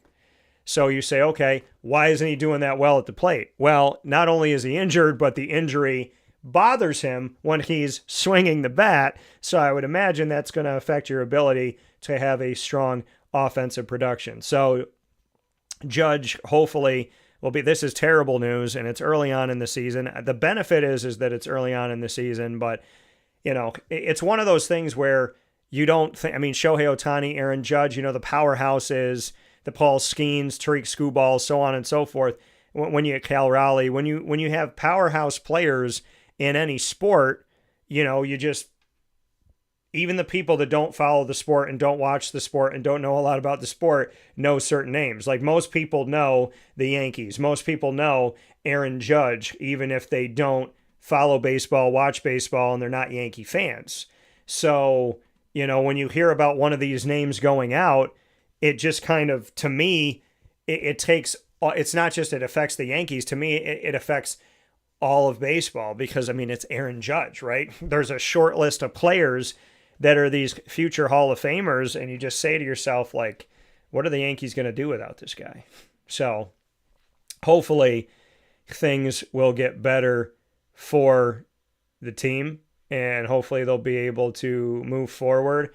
Judge started 52 of the Yankees' 59 games in right field. Rookie Spencer Jones started 4 games before getting demoted to AAA on May 22nd.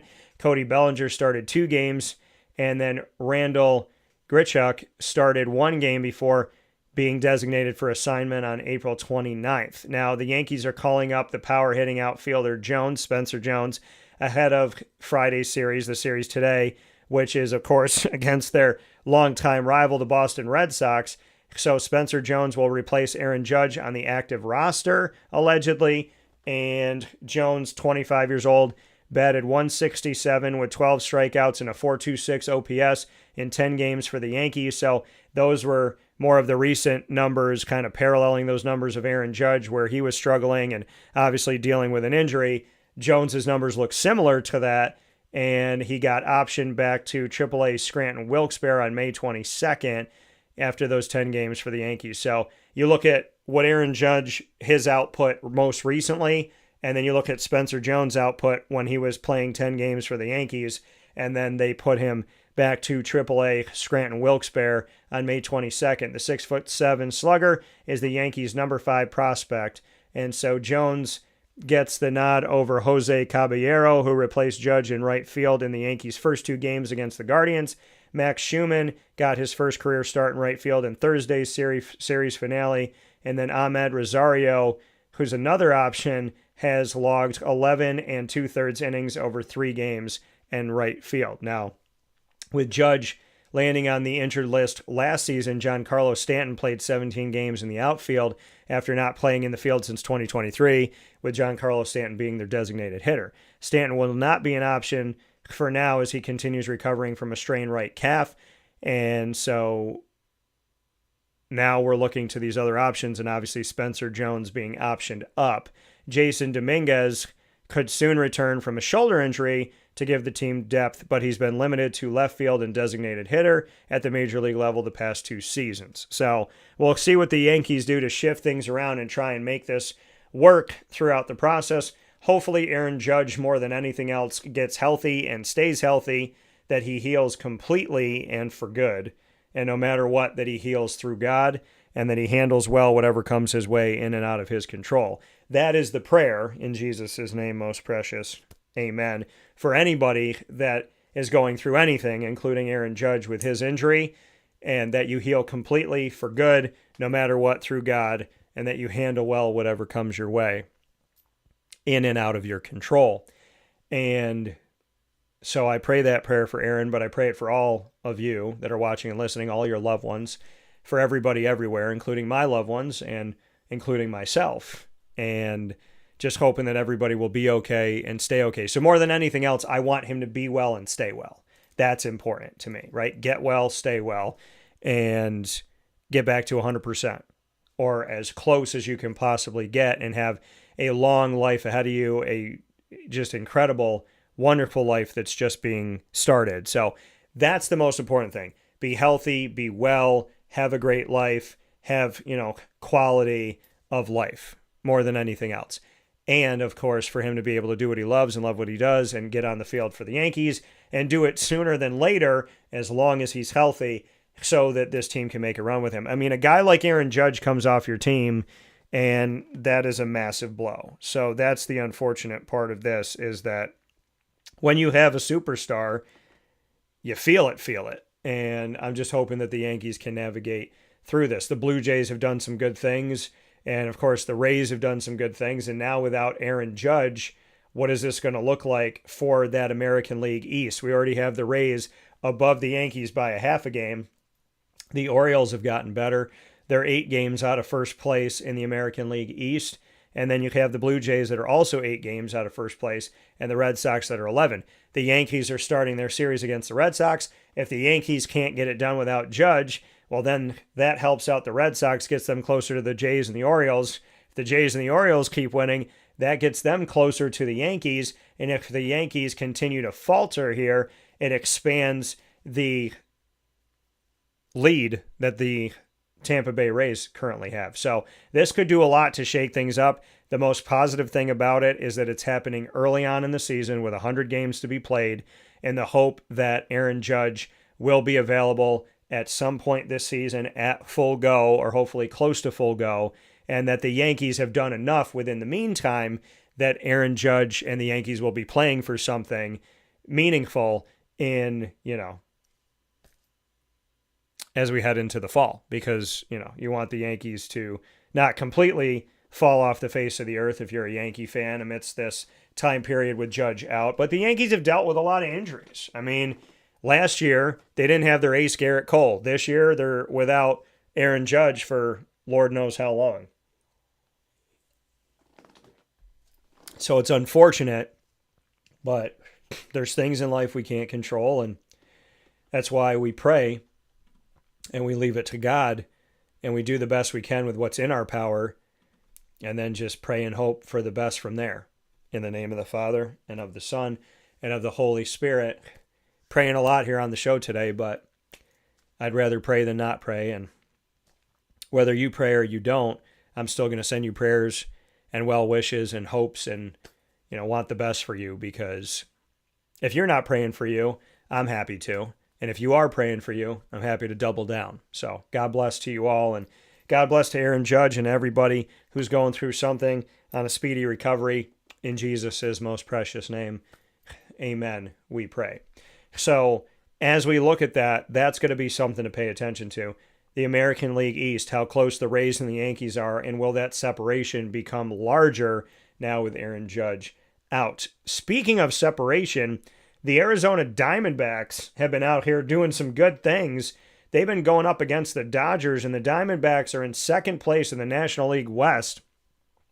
Now, in their series with the Dodgers, they split 2-2, and in splitting 2-2 against the Dodgers in Arizona, the Diamondbacks have put themselves 6.5 games behind the Los Angeles Dodgers, who many people think every single year, as long as they have this roster and continue to add to the roster, they'll win a World Series and then buy somebody else. The Los Angeles Dodgers are the favorite going into a couple years ago, last year, probably this year to a lot of people, and the Arizona Diamondbacks were able to split the series with them, putting the Diamondbacks 6.5 games out of first place in the NL West behind only the Dodgers. They're a half a game above the Padres, and they are about 9 games above the Giants, 8.5 games above the Giants, and they are 9.5 games above the Colorado Rockies, who haven't done terrible. The Colorado Rockies are just a game behind the San Francisco Giants, but then, the Padres being a half a game behind the Diamondbacks. That's the thing. As good as the Diamondbacks do, the Dodgers are great. And as good as the Diamondbacks do, the Padres are always there. This has not been anything atypical over the last multiple seasons, including this season, where the NL West are the Dodgers, the Diamondbacks, and the Padres fighting with each other, and it can literally come down to a game or two that's going to make the decision of who wins the division and who else is going to the postseason through the wild card. So that'll continue to probably be close, but the Diamondbacks were able to get 2 against the Dodgers, which I think is massive, and hopefully can help them out late in the season when they have to look at those head-to-head opportunities that they had. So shout out to the Arizona Diamondbacks and the work that they are currently doing. And of course, the Dodgers being the Dodgers, shout out to them, and the Padres for chomping at the heels of the Diamondbacks. If the Diamondbacks didn't win either one of those 2 games in the 4-game series with the Dodgers, now the Padres are in second place in the NL West. So something to be said about that. Now, let's look at Myles Garrett. I talked about his trade going from the Browns to the Rams for the defensive end, with the Rams, in my opinion, right after the Seahawks won the NFL title earlier this year. I said coming off of that, the Seahawks and the Rams of all 32 NFL franchises, in my opinion, have the best. In my opinion, they're the teams that I would pick to be hoisting the trophy at the end of 2026-27. Like, if I had feet to the fire predicting coming out of this past NFL season to the upcoming NFL season, what team or teams do I think are going to hoist the NFL title? I said Seahawks and Rams. They both happen to be in the NFC. They both happen to be in the same division in the NFC West. And I thought that about the Rams before they made the move for Myles Garrett. Now, they gave up a 2027 first round, 2028 second round, 2029 third round, and young outside linebacker Jared Verse, who's been on the show, and when he was at Florida State, had the opportunity to speak with him at ACC Kickoff. Giving up that, you're giving up youth and you're giving up future because you want to win now. But they bring in Myles Garrett to a team that I already thought was poised to have a good run through the 2026-27 NFL season, which could see them make it to the NFC Championship game and or the NFL title game. So with Myles Garrett going to the Rams, they have decided to rework the deal. The deal includes an increase in total compensation for the 2026 season, which was previously $31.5 million and included per-game roster bonuses. The news for the reworked contract was first reported by Pro Football Talk, which reported Garrett's 2026 total compensation has now risen from $31.5 million to $37 million in one season. Folks, most people will never see $1 million cumulatively in their lifetime, even if they work 40, 50 years. Myles Garrett's going to see 37 of those million in less than 1 year of time. Garrett's compensation increased in 2026, and the total value of the contract, though, has not increased. Garrett signed a 4-year, $160 million contract extension with the Cleveland Browns last season, so it seems that the overall contract's worth stays the same, but the restructuring for the Rams, they're going to pay Myles Garrett more money this season, in a season where you would think maybe this is Matt Stafford's last, or maybe it's his second to last season and they want to win right now. He's going to make almost $40 million, speaking of Myles Garrett. So that'll be interesting here in the fact that he has that amount of money. Now, Garrett has a no-trade clause also in his contract, but I don't know why he'd want to go anywhere when you just went from a team that has been in the basement of the NFL more often than they're not since the return in '99 in the Cleveland Browns to a team that's already won an NFL title with Matt Stafford and Sean McVay, and now you have an opportunity to potentially do it again. So I think this is huge. And I mean, Myles Garrett, listen, it was a great addition for the Rams. Like I said, a team that I already thought was in a good place to vie for an NFL title now brings in a pass rusher in Myles Garrett of that caliber. It's huge. So Sean McVay and Matty Stafford winning the NFL title back in 2021-22 season. Now they got the opportunity to potentially do it again. And Myles Garrett, I think, is only going to help the case here. So that'll be a good thing here. Now, the Vikings, this is interesting here. J.J. McCarthy gets drafted by the Vikings a couple years ago, and he tears his ACL, and he can't play the entire season. Right, so he had a torn ACL, can't play the whole season. So his rookie season really was his sophomore season, which was last season. And he came out last season, and he did pretty well, but then he got hurt again. And then Kyler Murray had a lot of talent in Arizona, but there wasn't a lot of winning going on. So then the Vikings go and get Kyler Murray, who I've been saying for the last 2 or 3 years. I don't know how much longer Arizona is going to keep doing the Kyler Murray thing with the definition of insanity, doing the same thing over and over again, expecting a different result, and it just doesn't seem to be working out in Arizona. Minnesota goes and gets Kyler Murray after drafting J.J. McCarthy high in the first round a couple of years ago. So now they're kind of putting J.J. on notice, but J.J. also hasn't stayed healthy, but Kyler Murray hasn't stayed consistent, and Kyler Murray obviously was not leading Arizona to anything late in the season that's called the postseason. So what this is going to look like will definitely be interesting, and I'm circling this in reality and in fantasy football, J.J. McCarthy and Kyler Murray, and in my fantasy leagues and the Wake Up Call fantasy football leagues, you get the team quarterback. You don't draft an individual quarterback.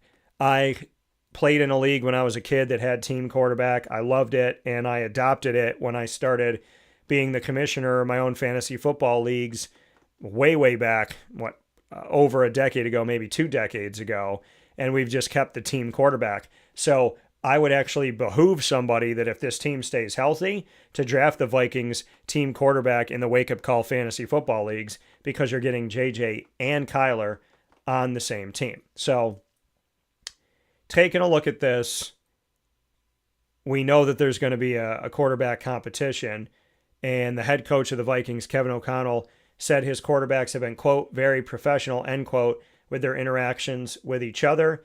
He said the Vikings are conducting a, quote, transparent competition, end quote, for their starting job and implied that day-to-day demeanor is part of determining a winner. So not just watching what they do on the field and what they do when they're throwing the ball, but watching how they are with their teammates. How are they when they're walking around the facilities? Like, they say you never know who's watching.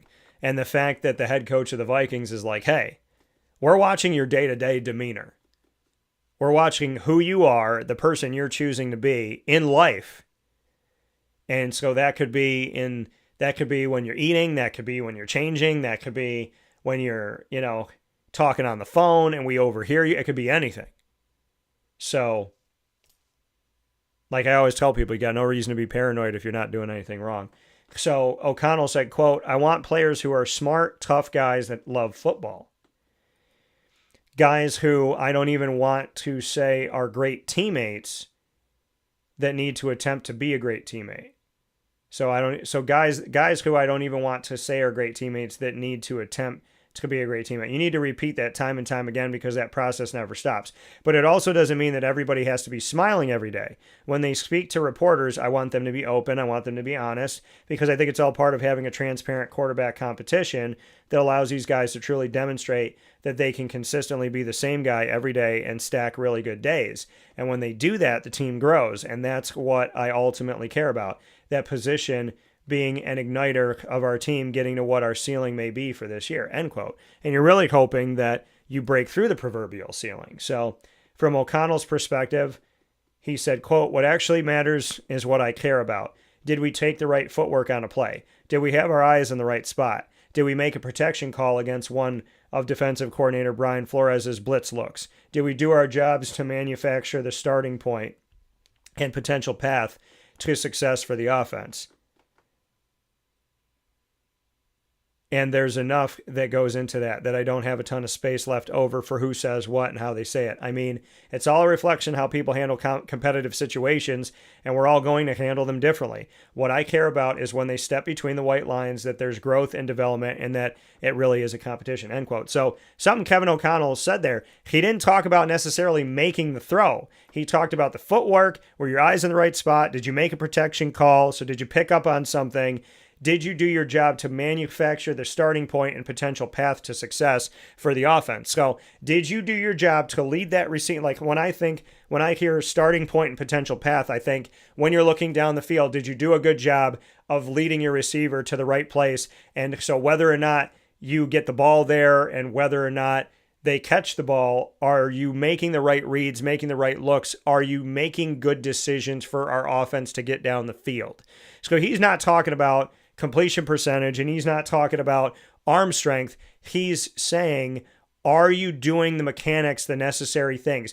When I break down your film piece by piece, are your eyes where they need to be, your feet where they need to be, and are you giving this offense a good starting point and potential path? I mean, I think that's huge because he's talking beyond completing the pass. He's talking beyond, arm strength. He's saying, are you doing the thing? Like, he's basically going beyond something and saying, we're not looking at this saying you went 6 for 9, you completed 6 and had 3 incompletions. He's saying whether it was a completion or an incompletion, where were your feet? Like, did you complete the ball, but you didn't have good footwork? Did you complete the ball, but you didn't pick up on that blitz? Did you complete the ball, but you didn't put your receivers in a good place? You put them in harm's way? Did you complete the ball, but, your eyes were looking down your receiver the entire time and you were telegraphing and our defense just so happened it didn't pick up on it, but other defenses are going to pick up on it?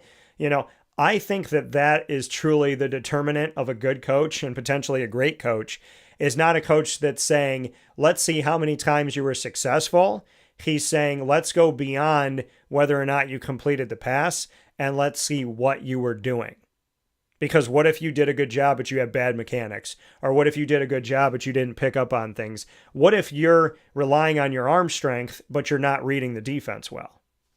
So there's something to be said about all of that, and I think that we're looking at O'Connell as a potentially good, maybe great coach because of how he's actually looking at the game and if he follows that through.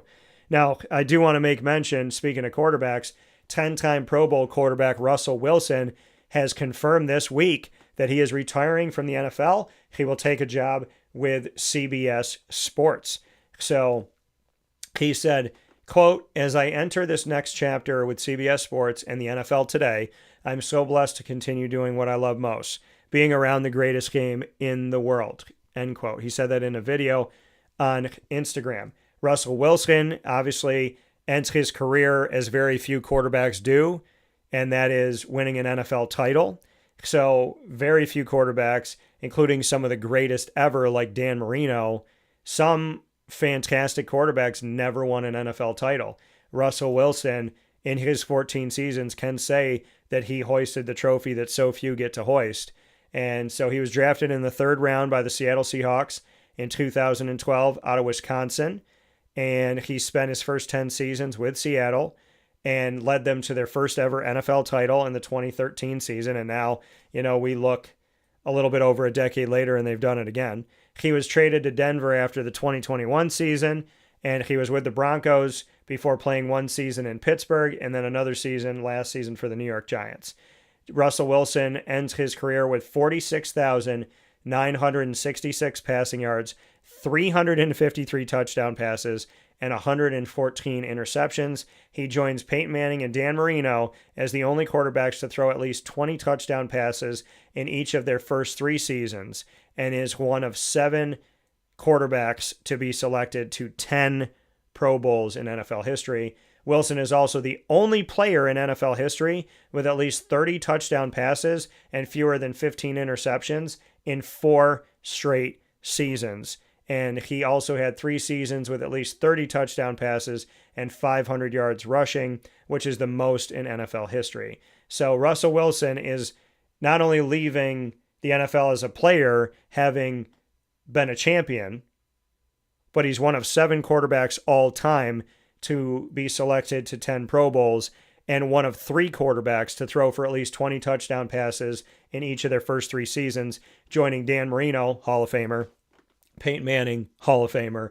So I believe Russell Wilson, on top of all of that, being the only player in NFL history with 30 touchdown passes and fewer than 15 interceptions in 4 straight seasons, and also having 3 seasons with at least 30 touchdown passes and 500 yards rushing, which is the most in NFL history, to be one of 3, one of 7, and one of 1 in 2 categories, as well as an NFL champion, I believe Russell Wilson will find his way into the Hall of Fame in Canton, Ohio. So I do think that that's coming, and God bless to him for that. The video, which is around 3 minutes long on Instagram, Russell Wilson thanked his teammates, his friends, and his family, and gave special thanks to former Seattle Seahawks head coach Pete Carroll. He said, quote, "Thanks for taking a chance on a young 5'11" black kid from Richmond, Virginia, that was told he was too small to ever make it in the NFL," end quote.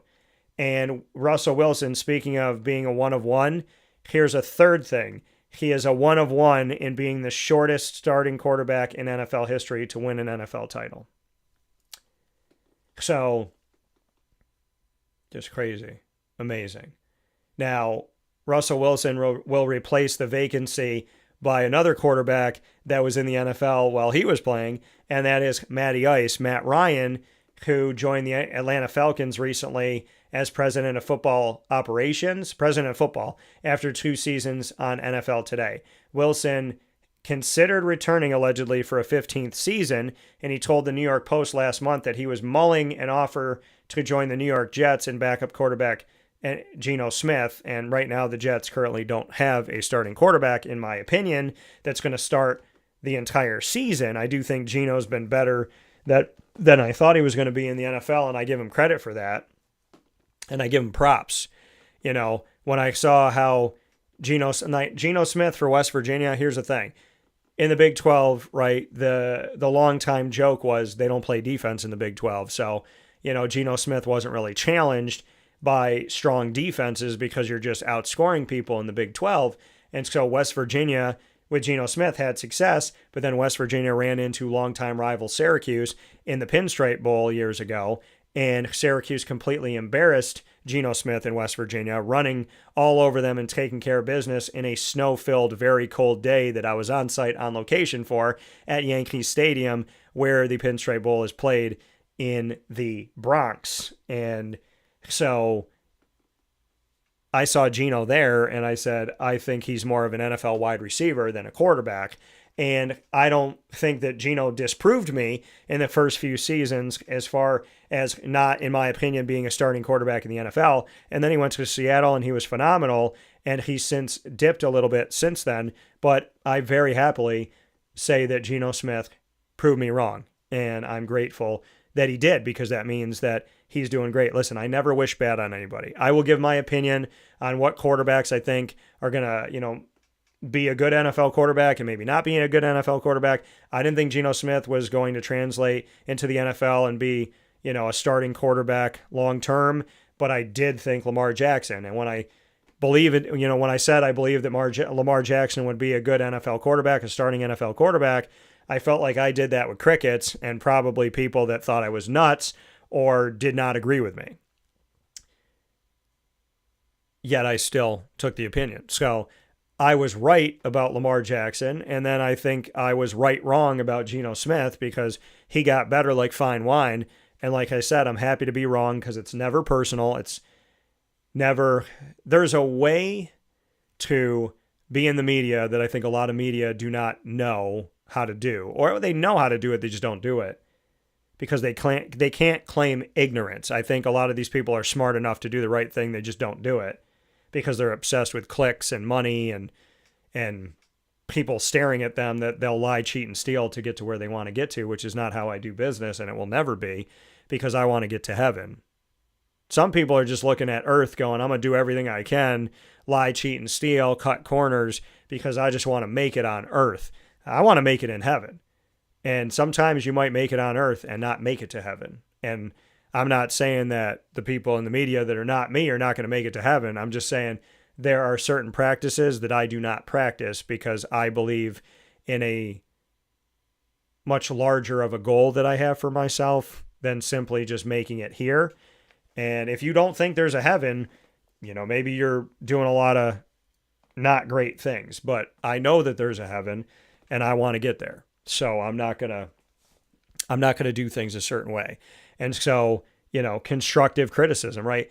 If I'm talking about somebody that I don't think, in the case of Geno Smith, where I said he'll be a good NFL wide receiver, but not a quarterback, I'm sitting here telling you after the Syracuse game and playing a good defense, I don't know if he's going to translate well to the NFL as a quarterback. But I'm also not going to, pick on him, call him names, do this, that, and the third. And then as soon as Geno Smith went to Seattle and got better and proved me wrong, I said I was wrong. I didn't have to say that. I think most media people would have buried it and pretended like they never said it. But I said it then and I'll say it now. I was wrong and I'm happy to be wrong. But see, my thing is, whether I'm constructively criticizing or talking, positive, like whether it's constructive criticism or I'm like rah-rahing somebody, I want them to see me in public and not want to punch me in the face. You know what I mean? Like, I don't want to disrespect somebody. And I think sometimes I've taken things maybe a little bit too far. And there's times where I could have reeled it in. I could have been better. And I check myself. And I think, in the case of Geno Smith, when I reflect on it, I'm a Syracuse fan, born and raised. And I think I let that leak into it a little bit when I said, I think he would be a better wide receiver than a quarterback. Syracuse had just beaten them. They got a rivalry with West Virginia. So I think I took a little jab at West Virginia through Geno Smith. And then I look at how people talked about Lamar Jackson when I said I believe he'll be a good quarterback in the NFL, and people said he was going to be a running back. And I look at how disrespectful that is toward him and how he might have taken that. And then I look at the similarity and the parallel of what I said about Geno. So Geno, if you're listening, 1, I'm sorry. 2, you've been amazing. 3, I hope the best for you. And 4, I think it would have actually been a competition because I don't think Geno Smith's going to start every game this year for the Jets. So I think Russell Wilson would have had an opportunity, just like him and Jameis Winston were passing the ball back and forth on the Giants last year before Jackson Dart took over. So I think, I don't think the Jets have a true starter. And that's not to say, like, I just said all these nice things about Geno and now I'm taking it back. I don't think the Jets have a true plan for their team through the entire season at quarterback this season, and definitely not for the future, unless they're just banking on getting Arch Manning next season. So I think if Russell decided to stay in the league, going and fighting with Geno might have been, a good competition, just like the back and forth was with him and Jameis Winston this past year for the team that plays in the exact same place. That's the beauty of going from being a Giant to a Jet or a Jet to a Giant, like Xavier Gipson, is like you're changing franchises, but you don't have to get a new apartment and you play on the same home field. So if you're going to get traded, unless you really don't like the area, if you go from the Jets to the Giants or the Giants to the Jets, you're just switching a jersey, but, you're staying in the same place and not having to deal with travel and selling this and buying this and getting that and doing because you're switching franchises and staying in the same place. So, I think there's something to that. Now, Detroit Lions got some unfortunate news. Their rookie wide receiver, Kendrick Law, tore his ACL. And this is something that, seemingly happens every year or every other year. So the 5th round pick, 168 overall out of Kentucky, Kendrick Law, who went from a team in blue to a team in blue, has now got us feeling blue because suffering the torn ACL in the OTAs. Like I said, these things happen. ACL, non-contact drill. You hear non-contact ACL injury, doesn't surprise me anymore. You hear about guys getting injured in OTAs or mini camps or training camps. That doesn't surprise me anymore. It's just a really sad, unfortunate. And like I said, we're always praying to heal completely and for good. And no matter what, to heal through you, God, and to handle well whatever comes our way. I add Kendrick Law to this prayer and to everyone affected by this and to all of his loved ones in Jesus' most precious name. In the name of the Father, and of the Son, and of the Holy Spirit. Amen. And I will say this to you, folks. If when you're praying, you feel like the air is being sucked out of you, that means something bad does not want you to pray, and that's when you should push even harder to pray. So Kendrick, by the grace of God, may you be well and stay well, get back to 100%, be better than ever, and have a fantastic NFL career. More importantly, have a great life that has only just begun. In Jesus' name we pray. God bless. No stress. Do your best. Amen to you, Kendrick. Father, Son, Holy Spirit, we pray once again to God and send you our love and our well wishes and our prayers. So torn ACL, he was selected in the 5th round, like I said, and the Detroit Lions traded up 13 spots to get him. So don't overlook the fact that he was a 5th round pick or the fact that he was drafted on day 3 of the 2026 NFL draft. The Lions traded up 13 spots to go and get him. So head coach Dan Campbell said, quote, "It's part of it, harsh reality, but he'll get it out of the way early, has his whole career in front of him." That's what I was thinking. He said, "Hate to start with that. That's a bit of a that's a bit of a negative, but everybody else is doing good. Everybody else is improving," end quote. So Law, a 42-inch vertical jump, led Kentucky in receiving yards last season with 540, including 511 after the catch. So let's think about that once again. I was like, what was his quarterback, Tom Brady? Like, Kendrick Law led all of Kentucky in college last year, led the Kentucky Wildcats in receiving yards with 540. 511 came after the catch. So that means that his quarterback was only truly responsible for 29 of his 540 yards he achieved. That's crazy. And he transferred to Kentucky in 2025 after starting his collegiate career at Alabama. So, Kendrick, we hope that you heal and that everything goes well with you. The Packers, we found out, will be without Micah Parsons until at least mid-October. Micah Parsons, who came from Penn State and was a Dallas Cowboy, and seemingly the Cowboys were not interested in letting him go, and then during the season did let him go to the Green Bay Packers. So the edge rusher looks to be coming back mid-October. Parsons said Wednesday he's just past the 5-month mark from his ACL surgery, which he revealed also included a procedure on his meniscus, so not only his ACL, but his meniscus, and that he won't be cleared to be back on the football field until the 9-month mark. And like you said, he just passed the 5-month mark.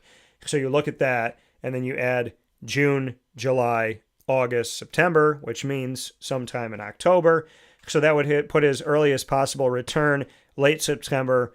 And in my opinion, I mean, looking at what we're talking about here, late September, early October, the Packers would not allow him to play in a game until after several weeks of practice. So he's likely to open the season on the PUP list, the physically unable to perform list, which means he would automatically miss at least 4 games. So Micah Parsons said, the goal for me is to complete the season, not no relapse and playoffs and pushing toward a championship.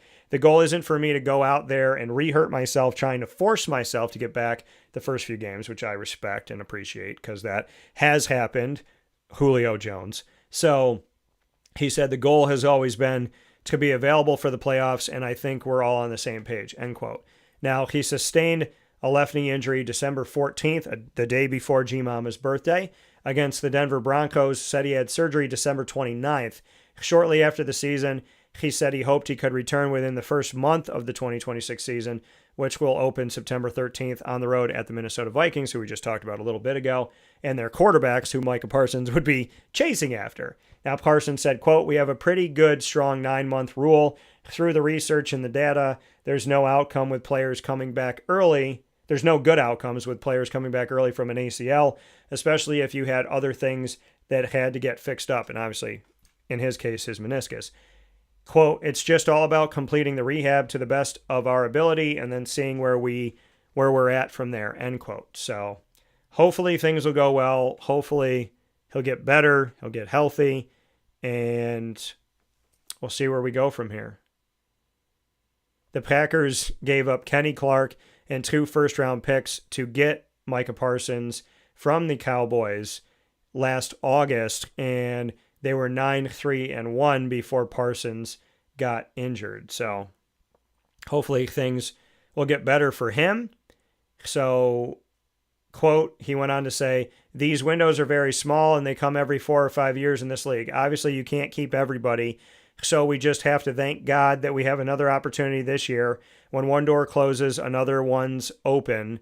And that's something that we have guaranteed. We have this opportunity this year to have a chance to stay healthy and push for a playoff run. I accepted that fate, but I accepted the future also," end quote. So we'll see what happens with Micah Parsons and the crew, but I do like that he mentioned God and that he's being realistic about this and not trying to force himself back quickly. They're also playing in the NFC with the teams that I think have the best, and that in my opinion are the teams to beat going into the season, going for an NFL title. I truly believe that, like I said, the 2 teams that I would pick right now toward an NFL title would be the Rams and the Seahawks, and they're both in the NFC, which means the Packers have to go through them just to make it to the title game. So hopefully they'll be healthy. Hopefully they'll have a good season. Hopefully Jordan Love will continue to improve, and we'll see where the team goes from here. So that's a look at the NFL as well as Major League Baseball. The NBA, we know the NBA is back at it tonight on ABC at 8:30 p.m. Eastern Time. The Knicks are at the Spurs. The Knicks stole Game 1 from San Antonio, and they'll have the opportunity to try and go up 2-0. This is a big-time thing here, because either the Knicks are going to be up 2-0 heading home with the opportunity to end the series at the Garden, or it's going to be 1-1 like we just got started. So this game, crucial, because there's a big difference between 1-1 and 2-0, especially when the team 2-0 would be the team heading home. Speaking of series that are 1-1, the Hurricanes and the Knights. After overtime, the Hurricanes get a victory to tie the series. The Vegas Knights have been tremendous since coming in to the NHL and expanding the NHL to Las Vegas. The Knights, in their first season, unheard of in any professional sport in America, to be an expansion team that goes to the playoffs immediately. And now the Vegas Knights are in the Stanley Cup finale up against the Hurricanes. And in this matchup with the Hurricanes, winning Game 1 against the Carolina Hurricanes, and then the Hurricanes, like I said, having to give Vegas everything they had just to win Game 2 in overtime, which means that we are now linked up here 1-1 in the series. And this series is going to be fun. It's going to be exciting. The series is tied with Game 3 going to Vegas on Saturday at 8 p.m. Eastern Time on June 6th. So, again, you talk about the Knicks are up 1-0. They could be up 2-0, or it could be 1-1. At worst, they're going to go back to the Garden even, or they're going to be up 2-0 with an opportunity to win Game 3 and Game 4 and never send it back to San Antonio. So you look at the health of the Knicks right now and what they can potentially do to make things even better. And they did that. They've started on the road with success. Well, Vegas started on the road with success, going to Carolina, winning the first game, and then forcing overtime, and then looking at the fact that it took overtime for Carolina to win the second game at home, and now we're going to Vegas. So if Vegas wins Game 1 on the road, then Game 2 goes into overtime and they lose it 4-3, and you look at how close it is and that we needed extra time on the ice for Carolina to win that game, that's showing we're either beating you or we're pushing you beyond regulation, and now we get to go home and be in front of our fans. So that's kind of putting, in my opinion, putting Carolina on alert that Vegas could be hoisting themselves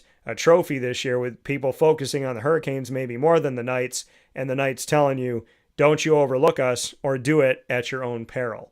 With that being said, we'll take a step aside and we'll wrap up here on Wake Up Call inside the Great Lakes Honda Studios right after this. Stay with us. Here's a message from Renee from Bryan's Landing, located on 6523 East Seneca Turnpike in Jamesville, New York. Open Tuesdays and Wednesdays for dinner, Thursday through Saturday for lunch and dinner, and Sundays for brunch.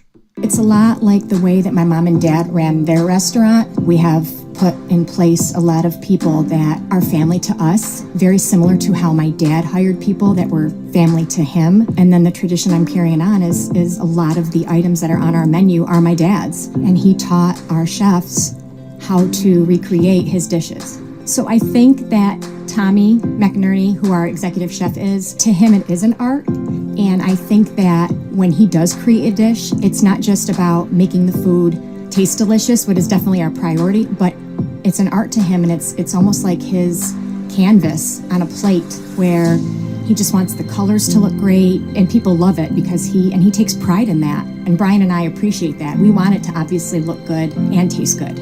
I will tell you, when we opened up, it was 6 weeks before COVID. And what was amazing was the community, our friends and family stepped up, and everybody did takeout. Everybody supported us. Our hearts were just so filled. So to Bryan and I, obviously our friends come all the time, and we just have repeat customers in Jamesville, and I think people going to our previous restaurant in Green Lakes are making the trip to come to Bryan's Landing to support us. And I mean, I think we have great food and a great atmosphere. So it's very, very important to us.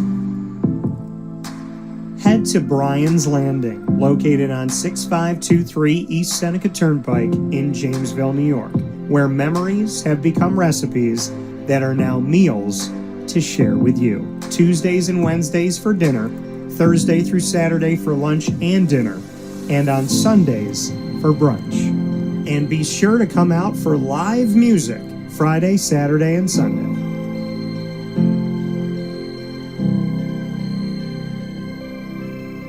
Life gets busy, and sometimes that means us running around. So K-9 Kamp Dog Daycare offers you an opportunity to give your dog a place to stay while you take care of what you need to throughout the day. K-9 Kamp Dog Daycare is located on 228 Old Bridge Street in East Syracuse, New York. You can see it from the highway, and it's just off of Erie Boulevard across from BJ's Wholesale Club.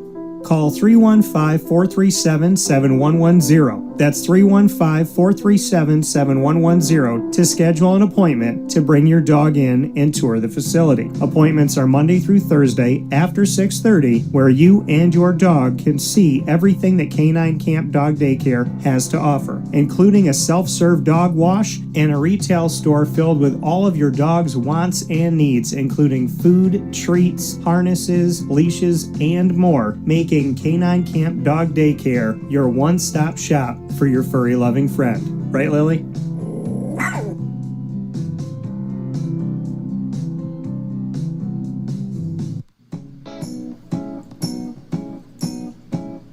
In these unique times, there are those in our community that give us a sense of normalcy and positivity. Pizza Man on 50 Oswego Street in Baldwinsville has been here for you for over 35 years and is here now.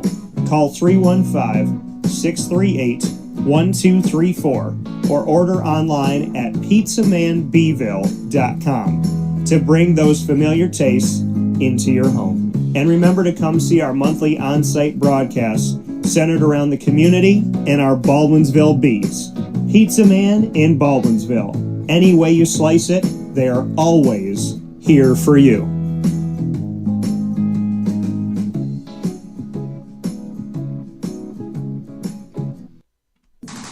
The Wildcat Sports Pub in Camillus, New York is located on 3680 Milton Avenue in the Home Depot Plaza. It is your family-friendly sports bar and restaurant. Folks, some sports bars aren't family-friendly. Some family-friendly restaurants are not sports bars. The Wildcat Sports Pub in Camillus, New York is proud to be both.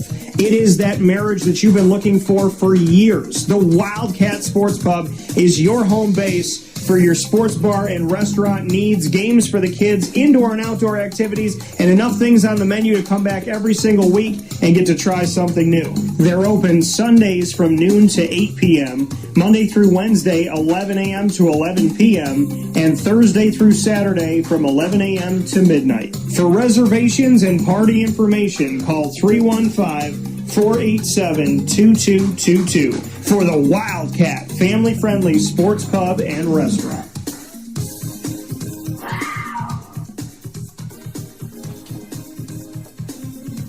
GG Cards and Breaks. Like, comment, subscribe. GG Cards and Breaks comes to you on 639 Delmar Place in Syracuse, New York. Head to GG Cards and Breaks today on 639 Delmar Place in Syracuse, New York, right off of Teal Ave.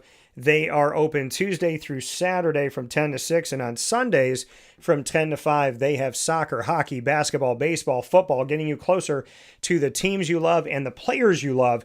They have singles, packs, boxes, graded cards, so you can look in their display case and get a card, bring it home that you know what you're getting, or you can open packs and boxes and try your luck and see what you can get, which is also fun. I like to do a little bit of both. I like to look through the display case, and if there's something I really want, hey, if I could bring that home, let's bring it home, and then let's get some packs and boxes and open some stuff up. We love doing our card breaks, proudly presented by GG Cards and Breaks. You can find all of our videos of our card breaks over the years presented by GG Cards and Breaks by going to youtube.com/wakeupcalldt. Click subscribe, hit the notification bell, and go to our card breaks playlist. That's right there on our YouTube channel. You can get in touch with GG's, like I said, Tuesday through Saturday from 10 to 6, Sundays from 10 to 5. They're on Whatnot as well, doing some late night card awesomeness. So make sure you check them out. It's where you can be a big kid, and that kid spirit that you have never has to go away. Thanks to Josh, Anthony, and the incredible team at GG Cards and Breaks, which not only has sports cards, but also Disney Lorcana, Magic the Gathering, Yu-Gi-Oh!, Pokemon, One Piece, and more. Make sure you head out there today for all your supplies, all your cards, and to continue to make memories with your loved ones and to make new friendships, because you never know who you're going to meet at GG Cards and Breaks. We also want to give a big time shout out to Chick-fil-A in DeWitt on the corner of Bridge Street and Erie Boulevard. You can't miss it. The double drive-through, massive parking lot, giant brick building is waiting for you right there on the corner of Bridge Street and Erie Boulevard. They have the original chicken sandwich, the spicy chicken sandwich, the grilled chicken sandwich. They got those nuggets you love, mac and cheese. Of course, those shakes. Now they have frosted beverages and the nostalgia with the summer having some awesome, wonderful things that are going to be coming to us. Chick-fil-A not only has the awesome favorites, the weekly favorites that we've been getting for years, but now they've been bringing in these sandwiches for a limited time only. Try this drink for a limited time. We have our seasonal shakes. So you never want to miss an opportunity to get over to Chick-fil-A in DeWitt today on the corner of Bridge Street and Erie Boulevard to see Megan Sorber and her team. You never know what's coming next, but you always know that your service is going to be truly the Chick-fil-A experience. And there's something about Chick-fil-A that I think other businesses should look to when it comes to how you treat your guests. Thanks to Megan Sorber and her team. Go and see them today at Chick-fil-A DeWitt on the corner of Bridge Street and Erie Boulevard. With that being said, here on Wake Up Call with Dan Tortora, bringing you the annoying moment of the week, proudly presented by the Baked Potato Express. Lead, learn, evolve, ad-lib, and deliver, presented by Chick-fil-A Cicero. Top dog of the week, celebrating the Texas Longhorns in their back-to-back softball titles in the Women's College World Series after they won last night to secure it in the best-of-3 series. They won Game 1 over Texas Tech, won Game 2, so they don't need a Game 3. They're our top dogs of the week, and thank you to K-9 Kamp Dog Daycare, the only place to bring your dog in Central and Upstate New York for daily care. Thanks to Lorraine, Chad, and the team. And, of course, going around the sports world, speaking on Major League Baseball, the National Football League, the National Basketball Association, and the National Hockey League. Looking forward to all that is to come. And we're going to make history this Monday, June 8th on Wake Up Call. Make sure you follow us on social media to find out how we're going to do that. Not once, but twice next week, we're going to be making some history. Facebook at Wake Up Call DT, X at Call DT, Instagram at Wake Up Call _DT. And as always, from the Great Lakes Honda City Studios, I appreciate you being here with us on youtube.com and facebook.com, both /WakeUpCallDT, as well as on wakeupcalldt.mixlr.com, Monday through Friday from 9 a.m. to 11 a.m. Eastern Time. Under promise and over deliver. I promise you 2 hours, and very rarely do we stay at 2 hours. We are currently at over 2.5 hours this morning. And of course, if you want to go back and listen to a show or watch a show that you have listened to or seen, or maybe one that you missed, go to Amazon Music, Audible, iHeartRadio, iTunes, and Apple Podcasts, Player FM, Podbean, Podchaser.com, Podvine, Spotify, TuneIn, and YouTube. All you have to do is search Wake Up Call with Dan Tortora, or one word, Wake Up Call DT. Follow, subscribe, download. It's all free. I made sure it was free for you because I care about you, and I want you to have access to the show. And I want everybody to have access to it because I didn't make the show for some. I made it for all. And I'm doing it by the grace of God and by the love of God, and the opportunity to do what I love and love what I do comes from God. So if God has been gracious and good, which he always is, how can I not be that to you? Paying it forward. So you can find us on all these channels. You can also search us in any search engine online. And you can just look up my name, Dan Tortora, and you'll find Wake Up Call and the many ways that we get in touch with you, as well as you can ask Alexa and your Google devices to play the latest episode of Wake Up Call with Dan Tortora, and they'll do that for you as well. So make sure that you connect with us and continue to do so, and tell your family, friends, coworkers, colleagues, neighbors, and more. Big time shout out to our wonderful partners in Central and Upstate New York. Support them by going to Great Lakes Honda City, the Wildcat Sports Pub, GG Cards and Brakes, Mon Paz, the snack capital of the world, and their amazing trucks that are out in the community all over the place. I tell people this all the time. If you want to experience the New York State Fair, or you just want to experience an amusement park at any event, go to Mon Paz Truck. You can literally go to their truck and leave and get the full fair experience. How, you ask?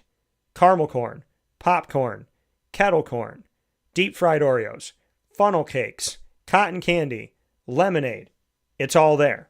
I tell people this all the time. I'm like, if you're that person where like 5 of you go to the fair and 4 people love it and you can't stand going to the fair, go to Mon Paz and leave. Go to Mon Paz, experience it, and have a great time. And because it really is, like, to me, the fair experience.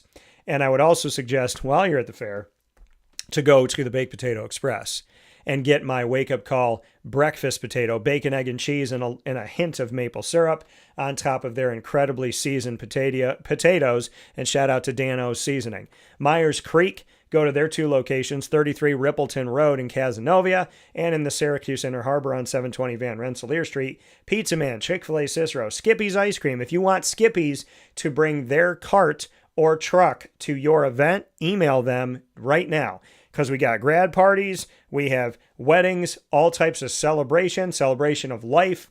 There are team events, there are travel ball. There's so many things going on right now, and the weather's getting warmer.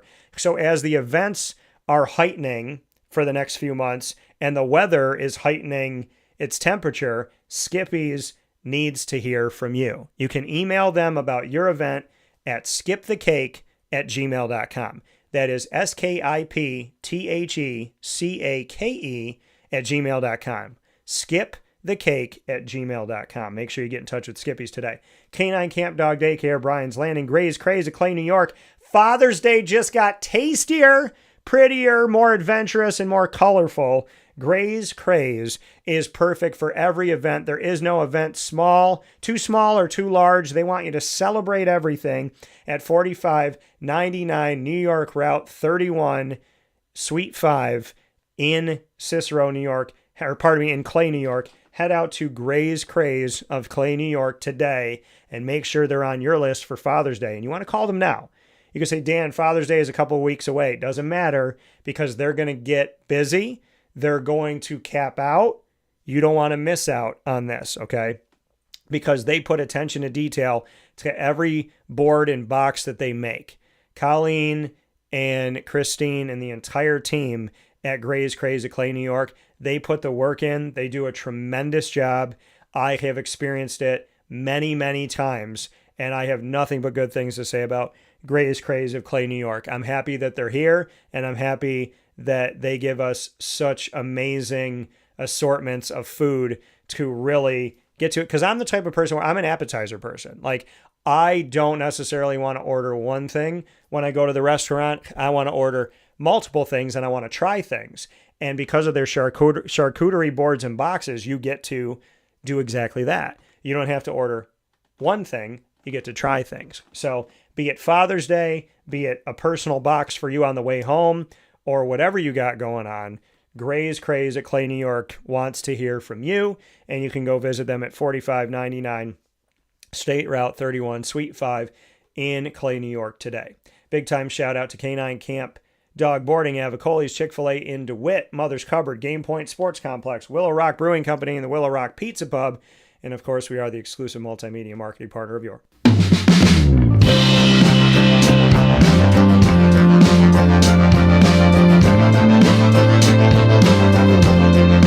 Binghamton University Bearcats. Go out and see your Bearcats every Tuesday right here on Wake Up Call with Dan Tortora. See and hear from student athletes, coaches, administration, and alumni gracing the stage of Wake Up Call in our exclusive multimedia marketing partnership with Binghamton University and their Bearcats. You'll find it all by going to youtube.com/wakeupcalldt. Click subscribe, hit the notification bell, and find the Binghamton playlist. The Bearcats are also on wakeupcalldt.com's homepage and underneath the exclusive partners tab for more information.